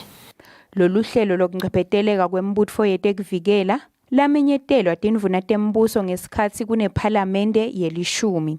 Etindzabeni kubika Sondomlangeni nginamuzi Mkhonda ephalamende. Inkampani lebolekisa imali Select Management Services seyisukumise umkhankaso wekupha abafundi labadzingile ticatfulo lobita 200,000 emalangeni. Akhuluma ngesikhathi kusukunyiswa lomkhankaso ngekwemthetho mabhalane lomkhulu ehovisini eliphini landvunankulu Melusi Masuku ubonge kakhulu kule nkampani lapho achaze khona ukuthi lolu sito bayaludzinga abantwana ikakhulu ngobe liyakhula linani lemindeni leholwa abantwana. Bafundzi lababuya etikolweni letingemashumi lamabili etifundzeni totine kuleli batawutfola ticatfulo letibuya enkampanini lebolekisa imali iSelect Management Services. Umphathi walenkampani Sakhile Eswatini uchaza ngalomkhankaso lenkampani lewusukumise nelihhovisi leliphini Ndvunankhulu. Si-identify tikolo letisihlanu nge-region. Siyathi region asamane but kune-region lesihlanu lesisinguNorthern Hall. Lapho khona si-identify tikolo letinhlanu ngasinye. Lapho khona sitawucela udonate ticatfulo. Le ivalue yakhona ihafika ku-200,000 emalangeni. Kufaka ekhathi nemasokisi akhona aleto tikolo. Mabhalane lomkhulu ehhovisini leliphini Ndvunankhulu uMelusi Masuku uthi lolusito lutawudlala indzima lenkulu ekusiteni bantfwana labadzingile. Kithi-ke kuyinjabulo ukubona abosomabhizinisi or inhlangano leti-involved kumabhizinisi lapha ekhaya tisimema kokuthi site sitohlanganyela nato. Kutaba lusito lolukhulu kakhulu kulabantwana. Ikakhulu ngaloko ukuthi siyasathi isimo lesibhekene naso kulamalanga lapha eVeni. Bantwana baswele kakhulu kunemakhaya laswele kakhulu. Labanye balabantwana badala bakhona ukubathengela ticatfulo kokuthi bakhona kuya esikolweni nabo bative bafanana nalabanye bantwana labachamuka emakhaya lengathi mhlawumbe wona aphila kahle. iSelect Management Services ithi lolusito lungaphansi kwetinhlelo tayo tekusita sive. Etindzabeni teSwatini TV kubika Nelson ngamandla kunambongo waDube ezulwini. Kuluye kuhamba kuleminye imigwaco yakumathapha lebangela ukuthi kuhamba kwetimoto kube madima kunaloko lokujwayelekile. Umxhumanisi wesive namasipala wedolobha lakumathapha Sihle Sihlongonyane uthi kunemigwaco lovaliwe njengoba usalungiswa lowendlula ngendasi kwase Star Paint lesekubange ukuthi kungasahambeki njengenjwayelo. Kushayela emigaqweni yakumathapha ikakhulu ekuseni nasenzambama akusiko lokumelula. Nyalo sekuyinkinga ke kakhulu njengobe sekunemigwaco lovaliwe. Umxhumanisi wesive namasipala welidolobha lakumathapha Sihle Sihlongonyane uyachaza ngalomgwaco losalungiswa. So lona ke umsebenzi obheka ukuthi mhlambe angathatha inyanga leting4 kusukela kule nyanga lesikiyo nyalo August. So sekuveleke ukuthi kunetinkinga de traffic lesetikhozwe ngiloyo ukuthi ke umgwaco uyalungiswa noma wakhe wakabusha. So kwethu nje kungaba simasipala wedolobha lakumathapha kungaba kukuthada nje noma kucela bona abashayeli ukuthi basibheketelele lo msebenzi wokusatha uchuba for letinyanga leting4 kwadisa ukuthi vele edolobheni nangabe kububhizi noma idolobha lelibhizi kakhulu eVeni nakangwane ngakhanza ukuthi iningi timoto letikhona tingena edolobheni. Sihlongonyane uveta nekuthi ngumuphi umgwaco longasebenziswa lokhu sekunalenkinga yokuthi kuvalwe munye umgwaco. Sitawucela nje emaswati ukuthi asebenzise umgwaco lo mabasuka emarobotini la ngendasi kwaSemahala shopping complex bachubeke ngemgwaco baye bagcina emarobotini lase ngaseBrower. And then ngila bafisa ukubheka endasi baye kulama factory shells la ngendasi noma ke babheke ngakubo Khonko basebenzisa umgwaco lo sekuthiwa ngamaTalatala Street le-strat lesinabo Standard Bank nabo Spar bachubeke bashone khona. Sihlongonyane ucele sive ukuthi sibeketelelane emigaqweni lokhu kusalungiswa. Indzabeni yeSwatini TV kubika Themkosi Mavimbela nginavuma inkosi inzinisa kumathapha. Inkampani yamagesi kuleli ithi lucwaningo lelendile loluvete ukuthi lidamu lakumaguga lingasebenza ekuphehleni igesi kungetwe kulosa vela phehlwa eVeni. Lokho kuvetwe ngumphathi welenkampani Ernest Mkhonda ngesikhathi lenkampani ihlangene nenhlangano yagesi yamavela sesifundzeni lesendasi neAfrika. Inhlangano yagesi yemave lasesifundzeni lesendasi neAfrika iSouthern African Power Pool ihlangene nenkampani yamagesi yalapha eVeni kutobukisana tindzaba tekutsenga nekutsengiselana gesi. Umphathi wenkampani yamagesi Ernest Mkhonda uthi kulomhlangano babuke ematfuba lakhona kutemandla kanzi futhi nabo kukhona labakwendako kucinisekisa ukuthi gesi uba khona eVeni. Sinawo ematfuba ekutsenga gesi nakulamanye emave lakhweshelene nelive lakangwane. Ngabekisa nje kune line la gesi lelisuka eDRC Congo lifika la Eswatini lihamba kuwo onke lamanye emave. Siyakhona ke kumthenga gesi lophehlwa eCongo ngekuthi sithengele kule market eSouthern African Power Pool eHarare. sekukhona imitamo lesiyendile yekukhulisa ku-generator gesi lapha kaNgwane. Ngikhuluma nje sicetse i-feasibility study yeku-generator ngemandi lapha kumaguga. Kune potential lenkulu yekuthi singangetetela nga-30 megawatts kumaguga. Umphathi we-SAP Steve Diwa uthi bayalibona leSwatini liyatimisela etindzabeni tagesi. We have not only seen the potential, but EEC has demonstrated that by participating already in the electricity market. So what we want to see is that increased participation, not only from EEC, from any other independent power producer. Mhlangano ubheke ukuthi uthathe emalanga lamabili kanzi ungenelwe nangulabo labatiphehlela gesi eveni kulabanye. Tindzabeni teSwatini TV kubika Themkosi Mavimbela nginavuma inkosi Nzinisa emafini. Lilunga lePhalamende lenkundla yasePhondo Xolani Vilakazi selibambise ngesikhulumba salo ecaleni lemuntfu loboshelwe tinsolo tekubulala. Yenye yetincabekelwano letibekwe enkantolo kutsi uma lomsolwa anganyamalala lesikhulumba salelunga lePhalamende sitawudliwa ngumbuso. Lomsolwa waboshwa nalabanye labasihlanu. Sikhulumba seluhlobo lweJohn D selilunga lePhalamende lenkundla yasePhondo Xolani Vilakazi sesisibambiso enkantolo kuze umsolwa ecaleni lekubulala akhone kutokela ngephandle.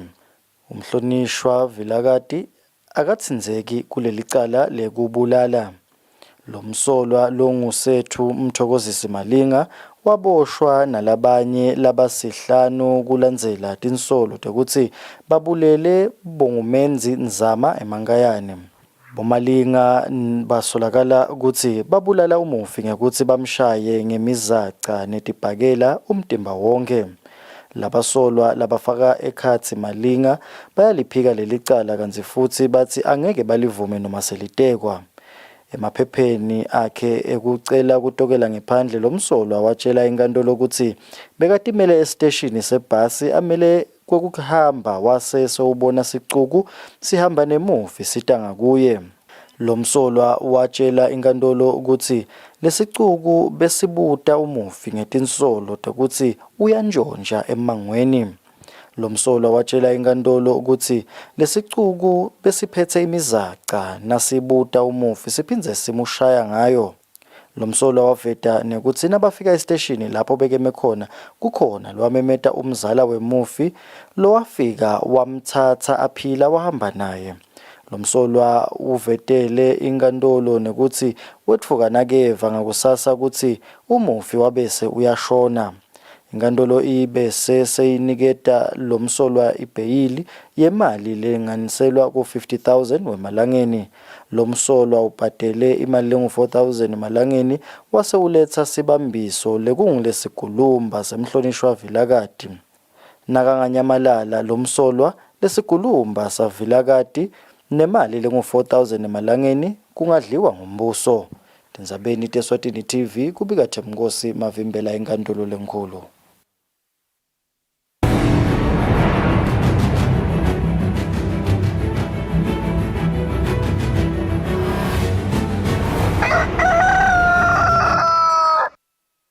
Kutemidlalo, mengameli wenhlangano yemidlalo we-table tennis Percy Zulu uthi kulenyanga letako batawubambisana nenhlangano lengamele ekudlalisa umdlalo we-table tennis emhlabeni lapho khona batawucala umhlangano sikolwa wekufundzisa lo mdlalo bantfu labakhubatekile kude kutsi nabo babe nelwati lolwanele ngalo mdlalo.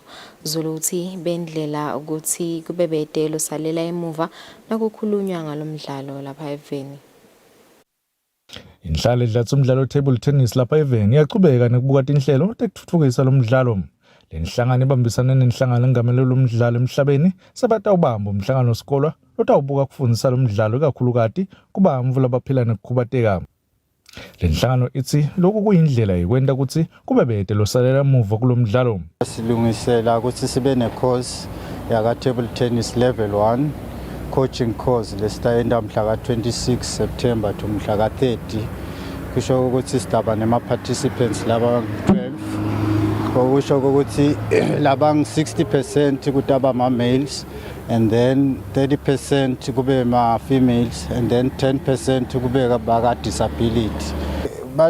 Laba kubetekile vele sibonele ukuthi ngoba naku siyaqala umsakathi ngcono lokuthi vele sisuke nabo phansi sitokhona ukuthi singabashiyi kulama level size sifike nabo mhlambe la kufika khona labanye laba computer kumsakathi. Inhlangano lebuka lomdlalo yebamvu labaphila nokukhubateka iEswatini Paralympics Committee idumise lesinyathelo sekufundisa abamvu labaphila nokukhubateka kulomdlalo.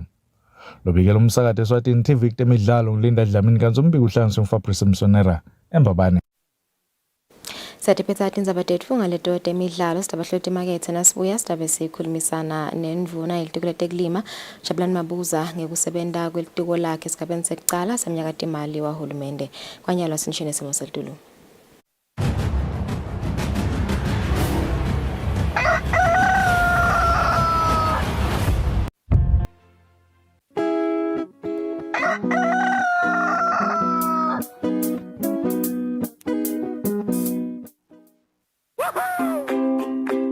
Your TV license quickly and easily with MTN Momo. Simply dial *007 *3 hash and select option 8 for TV license. Enter your national ID number as your reference and the amount you wish to pay. Then enter your PIN to confirm your payment. Once your payment has been made, you'll receive a confirmation SMS of your payment. If you're a first-time payer, you get another SMS for your TV license. So legalize your entertainment from the comfort of your home. Pay your TV license the easy and convenient way with MTN Momo. Everywhere you go, MTN. Yo, my name is Kusile Dlamini, aka Dr. Shakes, aka Handsome. Yes, the boy is handsome. Hello everyone, my name is Melu Simzebele. What's up guys, my name is Mandisa Mamba. Linda Lamafa is my name. Imagine your favorite personality or celebrity. Now imagine if they had to do a job that you never saw them doing. Umsebenzi engicabanga ukuthi ngingaba nebulukhuni bekuwenda ngumsebenzi nangilobita lokuthi nginganyakadi la ngikhona khona ngingasuki la ngikhona khona. A job I could never do is be a mechanic. A job that I could never do is maybe being a pilot. I can't be a pilot. Yeah, no. I think I would like him to get a job as a boy. This is the show that takes your favorite celebrity and personality and gives them the challenge of doing a job that some people do every day. Can they do it? Will they crumble under the pressure? Find out in the brand new season of Asambege. Ichop, Asambege. I do the most. Watch local TV on the go with the Eswatini TV app for only 20 emalangeni. Come on. Do the most with Eswatini TV app. Download from Google Play Store or App Store. We're good together. Everywhere you go, MTN.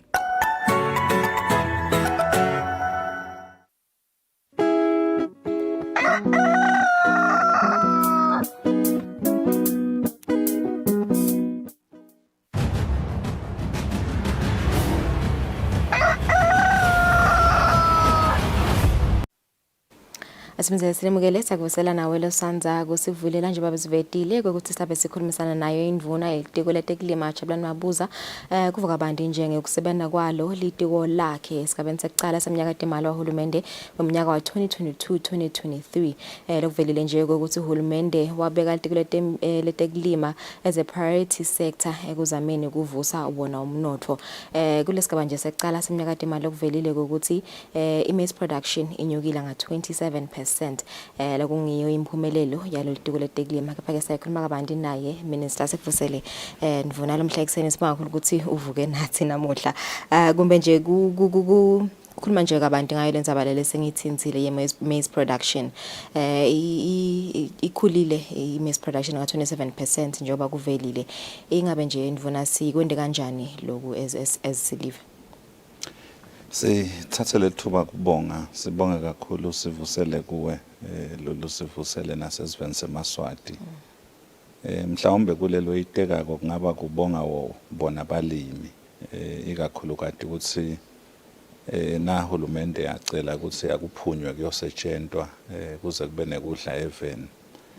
Basukume balimi balibambise live kuloko ngoba ngaphandle kwekudla impilo ingaba lukhuni vele. Ngiko nakuhulumende kubalulekile kakhulu ukuthi litiko letekulima libe ngilelinye leli tama kunakwa ngalokusezingeni lelisedulu. Usibambisile ke kakhulu uhulumende sibalimi abambisa abalimi empeleni kuze kube nalomphumela nje lo ushoko lomuhle. Kube ngilokuthi uhulumende abambise abalimi ngale program lethiwa input subsidy. La khona uhulumende ahlangabetana nabalimi ehectare ukhanze ukuthi umlimi mhlawumbe ukhipha ihalf uhulumende bese ke umbhadarela le half. Sikholelwa ukuthi lokho kufaka isandla kakhulu kulomphumela. Kwesibili bese kuba indzaba yekulima yesigulumba leso lesilimako nakhona uhulumende eminyakeni lophelile nje umlimi bekabhadara 270 emalangeni bese ke uhulumende umfakela lelenye imali. Kwadlala lichaza lelikhulu. Then ke kwesithathu lokusisebentele kahle kuze lo mphumela ube muhle kube indzaba yetimvula. Kubonga nje uNkulunkulu kusiphatha imvula leti sekele impumelelo yebalimi ikakhulukati ngicabanga ukuthi ngiloko kakhulu lokwende umphumela wabamuhle yenyuka iproduction ikakhulukati embileni nga 27%. Siyakujabulela ke lokho siyakudusa kakhulu. Sisakhuluma nje le subsidy program minister sikubonile lonyaka nakhona uphindwe isukumisa nabangetela bona abalimi ipercentage lethida ngalokuthi itimvu setidulile. Ingavele mhlambe nako lokho kutasweden ukuthi vele mhlambe kukhicidwa kwawombila nakhona kunyuke kulesikhathi. Uhulumende nakucala abuka le season lesikuyo uphindze wabukela bulukhuni balimi labatawuhlangana nabo ikakhulukati ngetimbi letendekako emhlabeni nangaphandle kwalelive letinemthelela loye bese uyawa affecta emave lafaka ekhatsi nelive laseSwatini nawo onke nje emave lakhona ikakhulukati kusadaki. Uhlale phansi ke uhulumende wabuka lokho ukuthi eminyakeni lophelile lehectare bolima ngemali lecishitela ku-8,000 kepha lehectare lonyaka ema-price lakhona etitolo akhuluma nga-14,000 kuya kubo 15,000. So waseke uhulumende ubuka ukuthi babambise balimi ngekuthi engete le input subsidy. So lonyaka nje ngeke kube ngu-50-50 uhulumende ufaka 65% bese ke umlimi ufaka 35%. Lokusho ukuthi ehectare uhulumende ulungise kufaka 9,100 bese ke umlimi ufaka 4,900 ehectare lilinye. Ngaphandle kwaloko ke uphindze uhulumende wabukana ukuthi kuze kube khona kudla eveni eminyakeni lodako njengoba ama-price enyukile nje asiphindze sikhulise nalama hectare. So kusho ukuthi nje eminyakeni lophelile bebasidwa balime ehectare linye kuphela kepha ke lonyaka basidwa ku3 hectares. Kusho ukuthi nje nangabe kusho ukuthi umlimi utawulima ama-hectare amabili kusho ukuthi ke ndawubhadara bo 4,900 labangu2 bese uhulumende ukhipha ke 18,200 uyamengetela ukuthi yakhone kulima lo mlimi. Sicabanga ukuthi kutawubasida kakhulu balimi adurile ama-price akhuphukile kakhulu. Siya appreciate nje kakhulu kuhulumende kubabambisa abalimi kulibambisa nelitiko laka-agriculture njengamahlalo esangweni wabo balimi. Ngiyavakala minister.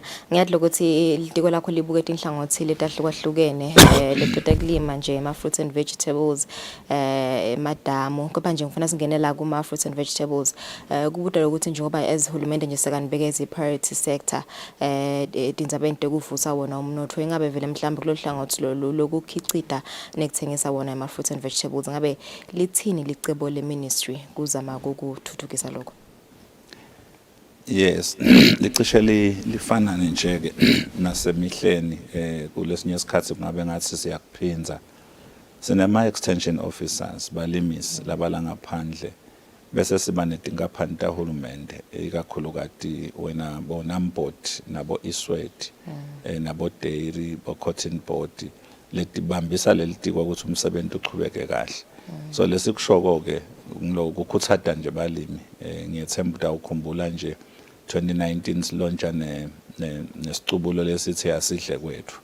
Ukhuthada nje balimi ukuthi balime. Number 2 baphindze babanjiswe ikakhulukati kulama irrigation systems ukuthi bakhone kulima leto dibhitho nekuthi bafundziswe ukuthi ngitiphi dibhitho leti khona eveni ema vegetables la ngakhona ukuthi bakhone kuwakhicita ekhaya. So Namport ke uyachubeka ukwenda lokho nabo Eswatini bayachubeka ukwenda lokho nekugcizelela nje kakhulu ukuthi sinalo nelithuba lokuthi lowo mkhicito loyo singaphinde sikhone neku-exportela ngaphandle.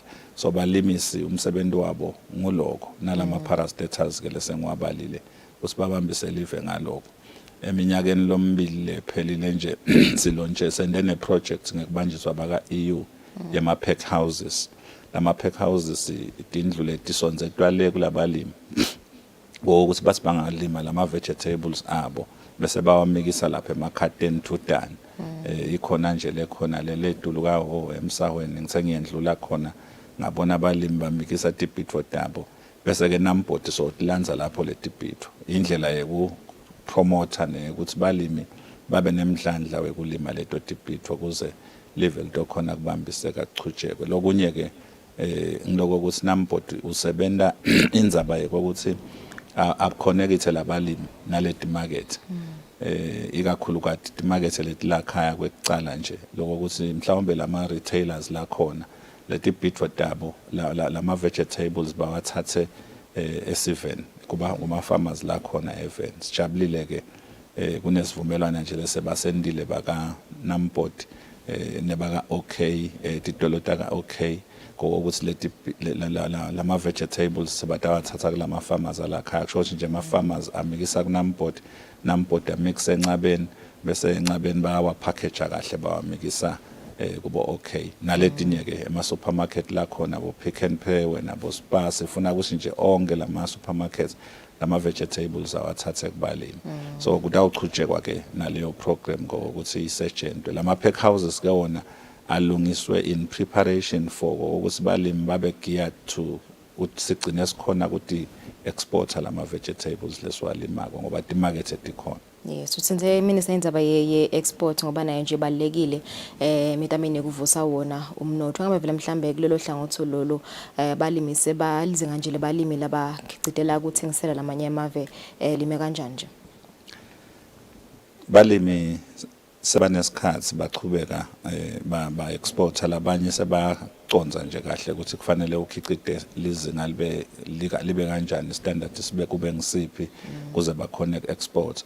Kodwa ke labanye bayabasita bo Eswatini nabo Namport ngiyathemba nje libandla litawukhumbula ukuthi nawe uyalendansi elusive project ema fruits lakhicitwa lapho bo banana seba exportwa vele bathengiswa ngaphandle kwalelive nalawo ke ma vegetables lamanye bawa export akusiwo onke ke langa export ngoba kukhona ema vegetables langalinywa alimeke in the country akhona lamanye longakhanza ukuthi alungela lenye live so loku exporter ne importer info leyawuchubeka nje ibe khona kuya ngaloko ukuthi umhlaba wenu nine uvuma ukuthi ningakhicita ini lelungele ku exportwa noma lengete export but lesingakugcizelela nje ngiloko ukuthi balimi abakhicite ngebunengi kepha abathinzane na Namport ikakhulukati kulohlangothi lwema vegetables abathinzane nema parastatals abathinzane nelitiko so that uthi nangabe sekufika lesikhathi sekukuvuna lokulimile ungabe sekuyakonakalela kufanele ukuthi kuhambe nje kuye market straight siyacabanga ukuthi nawe ama parastatals atawu improve lapho anema shortfalls khona. Okay minister ngisafuna nje ukuthi sikhulume kabandi nje ngawe madam siyadluka ukuthi vele kunema projects lachubekako kwakhiwa kwemadam lapha eveni bulusip 2 nje njengoba nalo nje le dam lelo litawuzama nalokuthi lifake isandla ekuthuthukiseni umnotho ngabe vele mhlambe leyo project leyo ihamba kanjani njengoba ivelile nje kule performance report ukuthi vele solo umsebenzi uyachubeka. A very good project ngoba sikhuluma nje ngama climatic conditions lase ayingcelengcele namhla kunje nakusasa kunje.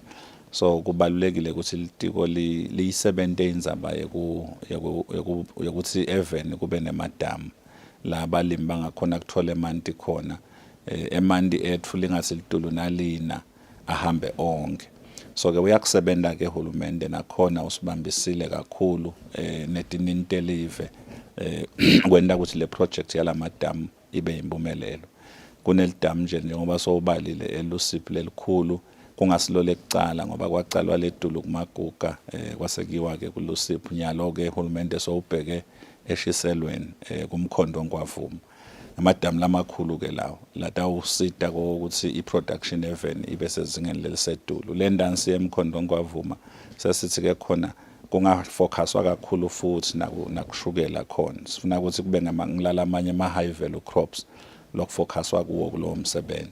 Akusiwo lawo ke kuphela emadamu akhona lamanye emadamu lang-16 hulumende lahlabe ngesikozwana baka EU kubambisana ukuthi kwakhiwe lawo madamu ikakhulu kati kulomgubudla lothinta bo Highveld. So anale downstream development lokho ukuthi kwakhiwa lidam bese kubukwa ukuthi litawusita labangakanani ngendansi lelo lidam mhlawumbe in terms of kuproducer lawo ma vegetables lebe sikhuluma ngawo nalokunye ke lokunga produce. There are about 16 of them and akhona ke lawa le nawo endiwa nje litiko la agriculture iland department lechubeka ukuthi level dokhona kusitaka lawo ke ngilama medium nalesithi ngema small dams lachubeka nje ngalelo zinga lelo lachubeka ngalo. Asaqalile ke ayakhiwa nawo lengicabanga ukuthi kuyasithokozisa kakhulu lokho. Okay, ngiyateminisa ukuthi uthi vele sicethe ngakho ethi ngalokho ujakeleke emsebenzini.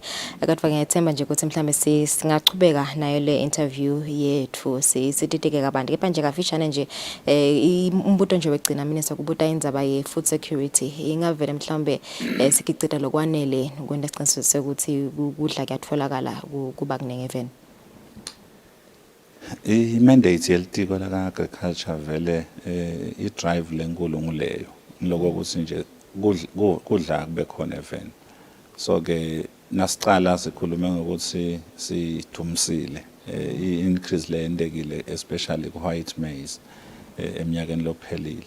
I-consumption yethu even 140,000 metric tons. Kepha ke sikhicite 127,000 metric tons. Lokusho ukuthi we are almost there. We are heading the right direction. Nangabe ubuka because ngicabanga ngathi shortfall nje it's about 9%, 9.2% or 9 point something percent. Lala sasinesikebe sikhona. Ku-addressa ke lokho uhulumende uphinze futhi wathuma inkampani yakhe yaka Eswatini babambisene na Namboard. Babambisene na NMC National Maize Corporation ngokuthi abahambe babuke indlela yokulima lama plaza lamanye ahulumende lahleli ukuze singakwesweli kudla ngalokuthi asitati naletimbi lechubeka ngaphandle kwelive ukuthi titawuhamba isikhathi lesingakanani. So siyabathuma ke ukuthi abahambe babuke indlela ukuthi singete sakukhicita yini umbila lomnengi kulama plaza langakhona mhlawumbe langasebenzi lutho kwanyalo. So ngicabanga ukuthi leyo program leyo itasisita kakhulu. Bese ke sekuba ngiyona lena yekubambisa labalimi ngalokuthi uhulumende afake lo 65% bona bafake lo 35%. Siyacabanga ukuthi uma kungendeka kahle kuphumelele kahle netimvula tisupporte lokhu nje lokubili lengubalako lenkinga yokuthi singaswela ngathiwa seside ne-stable food even kungeke kube ibe khona. Nekusho ke ukuthi le program yabo Eswatini National Maize Corporation leseyivele iqalile balimi ngiyethemba nje labanye sebaqalile kuyi-enjoya kulesinye isikhathi babanika nema inputs alime umuntu bese ke uyayibuyisa leyo mali back. Labanye bebashaya nje bathumisa babonga seyivele iqalile ke sicabanga ukuthi italibambisa kakhulu live leyo program leyo. Lokunye ke lokumcoka lesikwendako lengicabanga ukuthi nako kutaba important sedama ukuthi sakhe iportal letawuba nje ne-information yonke lethinza nje i-agriculture kube ungathi uhlete ekhaya nje ungene kuleyo portal uthi na ungena khona ucheck ama vegetables ndawathola kuphi lokho ngidakuthola kuphi lokho ngidakuthola kuphi lokho litiko lisebenta lokho ngicabanga ukuthi nje ungakaphela umnyaka ngendeka sibese siphumelele kuba nayo nangabe ke kube late kusho ukuthi sengamane kube semnyakeni lodako yonke i-information sifuna ibe khona kuleyo portal kungaba ngilaba labathengako ukuthi lothengako ula utholakala la kanje ngaba ngilaba labathengisako ngaba ngilaba labalimako ngaba ngilaba labatransportako sifisa nje ukuthi kube neportal lenayo yonke le information siyakholelwa ukuthi naloko kutayisita kakhulu le sector yakithi yaka-agriculture. And the last one that we are also doing indzaba ye-agriculture development fund. Sifuna ukuthi kube ne-fund lebuke kakhulu kade lohlangothi lwaka-agriculture ngoba i-agriculture nalamanye amabhizinisi lendiwako akuvame ukukhompitha ngekulingana nangabe sewuyocela lusido kuma-financial institution. Mangabe nje mina ngiyoboleka imali yekwenta ingadi lo munye utoboleka imali yekwakha ama-flats ukhanza ukuthi lona lo utoboleka imali yokwakha ama-flats soyithola kucala le mali because risk akhona akafanani hey wena agriculture risk yakho naselingasani litulu dasibhadala njani siyakubonga kona ukuthi ama-financial institutions ayasibambisa kepha sifuna ukuthi kube khona le agriculture fund lengiyona nje ibuke kubambisa ema-farmers ikakhulu kati kulama infrastructure mhlawumbe ufuna kwakha indlu etingulube takhe mhlawumbe ufuna ukuthenga amapipe ukuthi akhone kuba nengadi yakhe ukhone kusibambisa sikholelwa ukuthi nakungaphumelela kahle tonke leto tinto level ngeke libe nenkinga endzabeni tekuhle. Okay, ngiyavakala siphakakhulu Minister kuba nathi lo mhla ekseni mbukeli bese sixoxisana naye lapha Minister welitiko letekulima Jabulani Mabuza sikhuluma kabanti nje ngetimvo noma ngetinhlelo lelitiko litodenda kufaka sandla ekuvuseni umnotho welive. Asibahlele emakethe sidabuya sichubeke nehlelo.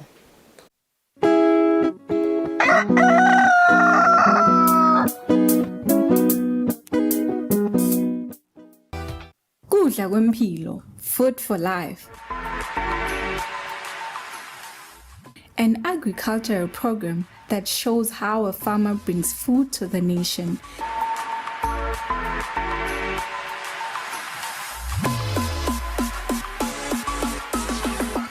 Gcine kudla kwayo leta uphinze kudle nasekufika isikhathi sebusika nalinile nje libele lana kuzone liyadwa imbela libele lahlanzeni so lonke linale mvula le moderate yethu sine lahlanzeni Kudla kusemhlabathini konke lesikudingako sitakuthola emhlabathini.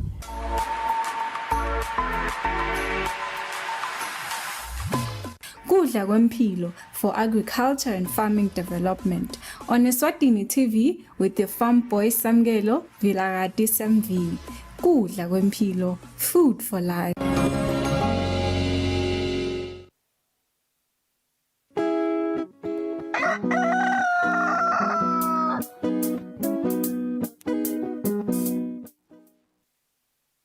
Go 8 o'clock sisaqhubeka nemhlangano wetindzaba lo bito inhlangano yakamhlaba yetempilo iWHO sichazela kabanti njenge monkeypox COVID-19 kanye naletinye tifo kwamanje ke tintatheli tibe nemibuto letiyibutile asasilalele.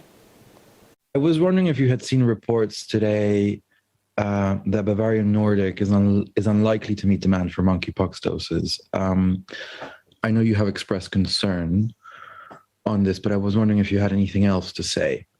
Should the company explore partnerships with other companies? Should they do tech transfer? Should more manufacturers be called in? Are there any other vaccines that we should be looking at to respond to the monkeypox outbreak? And more broadly, given this resurgence of quote unquote old diseases such as polio or even monkeypox, is there a broad theme in why this is happening? Is this climate change? Is this global populations performing better surveillance? Is it a long tail effect of the pandemic on population immunity? I appreciate it's a broad question, but I'd be curious to hear your thoughts. Thank you. Actually, WHO is in touch with Bavarian Nordic specifically, but also with the other manufacturers, first to ensure to understand supply and the hurdles to increase manufacturing capacity and availability of this, of therapeutics and also of vaccines. And second, to discuss potential opportunities for technology transfer and voluntary licensing of this technology. So, and we are talking about this in the context where we do need more data about both vaccines and the therapeutics. So this is work ongoing, and we were happy to update as we get more information and the negotiations with these manufacturers continue. Thank you. Indeed, we have seen in the recent past a lot of disease emerging and others re-emerging, and I think it's important to differentiate the two phenomena. For emergence is something that we know most of the emerging viruses are coming from animals. This is the case for monkeypox, and they infect human. So at the beginning it's only sporadic cases, but if the virus find the right environment, then it can evolve and become more fit for human, and then you can see localized transmission and further amplification, again, if the conditions are supportive for that, like high human density, very close contact, then you can have outbreak. And this is what we have seen with monkeypox. Initially it was in animals, then it went to some humans, and then we had localized outbreak, and now we have a multi-country outbreak. This is for the emergence, and of course there are many factors driving the emergence.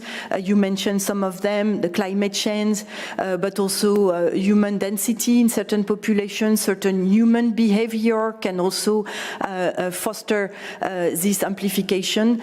And also what is really important is the fact that we can stop those outbreaks at the source, but for this we need a very good health system, very good collaboration with the One Health approach, and so that's why it's so important to strengthen universal health coverage and primary health care, because this is why and we can then stop those outbreaks at source with a good surveillance, good healthcare system, and stop the spread when outbreaks are still localized. For the re-emergence, sometimes there are other factors playing out, and in particular for disease for which we do have tools for the control, like polio, like measles. The fact is that it's often because the vaccine coverage is too low that those diseases re-emerge. And it's very important to understand that vaccine coverage is a very, very important indicator of the protection of human beings against those diseases. And it's very important, therefore, to make sure that all children get access to these vaccines in due time, so that we can make sure that there is no cohort of human beings that are unprotected. And we have the tools, but we need to use them. And this is what is really important to prevent re-emergence. First, regarding Brazil, when we see the WHO dashboard for monkeypox confirmed cases, Brazil is already the 5th country in the world. So it seems the disease is spreading much faster in Brazil. Am I wrong? And how do you explain this quick spread of the virus in Brazil? And the second is, if you could comment on the first possible case of human-to-dog transmission of monkeypox. Is it a surprise? What are the precautions to avoid this kind of transmission? And what are the risks for pets? Thanks a lot. Yes, a number of countries are showing concerning trends, and Brazil is one of them.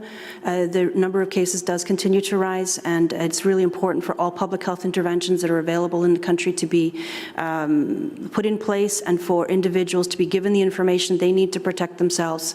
And WHO, both the headquarters, of course, and the regional office with the Pan American Health Organization are there to support the country, and the country office is also there to support Brazil. It's really important that Brazil have a strong response in terms of information. Remember, our strategic imperatives for this response are information, action, and evidence. So people who are at risk in Brazil, as everywhere else, need the information that they need to protect themselves by knowing what types of settings and which types of activities may put them at risk. Action in terms of public health response, engaging with communities is one very strong action, engaging with affected groups, and of course collecting the evidence on what works and what works less well. So this is what's critical for Brazil right now, as access to other countermeasures is of course being worked on and scaled up as soon as possible.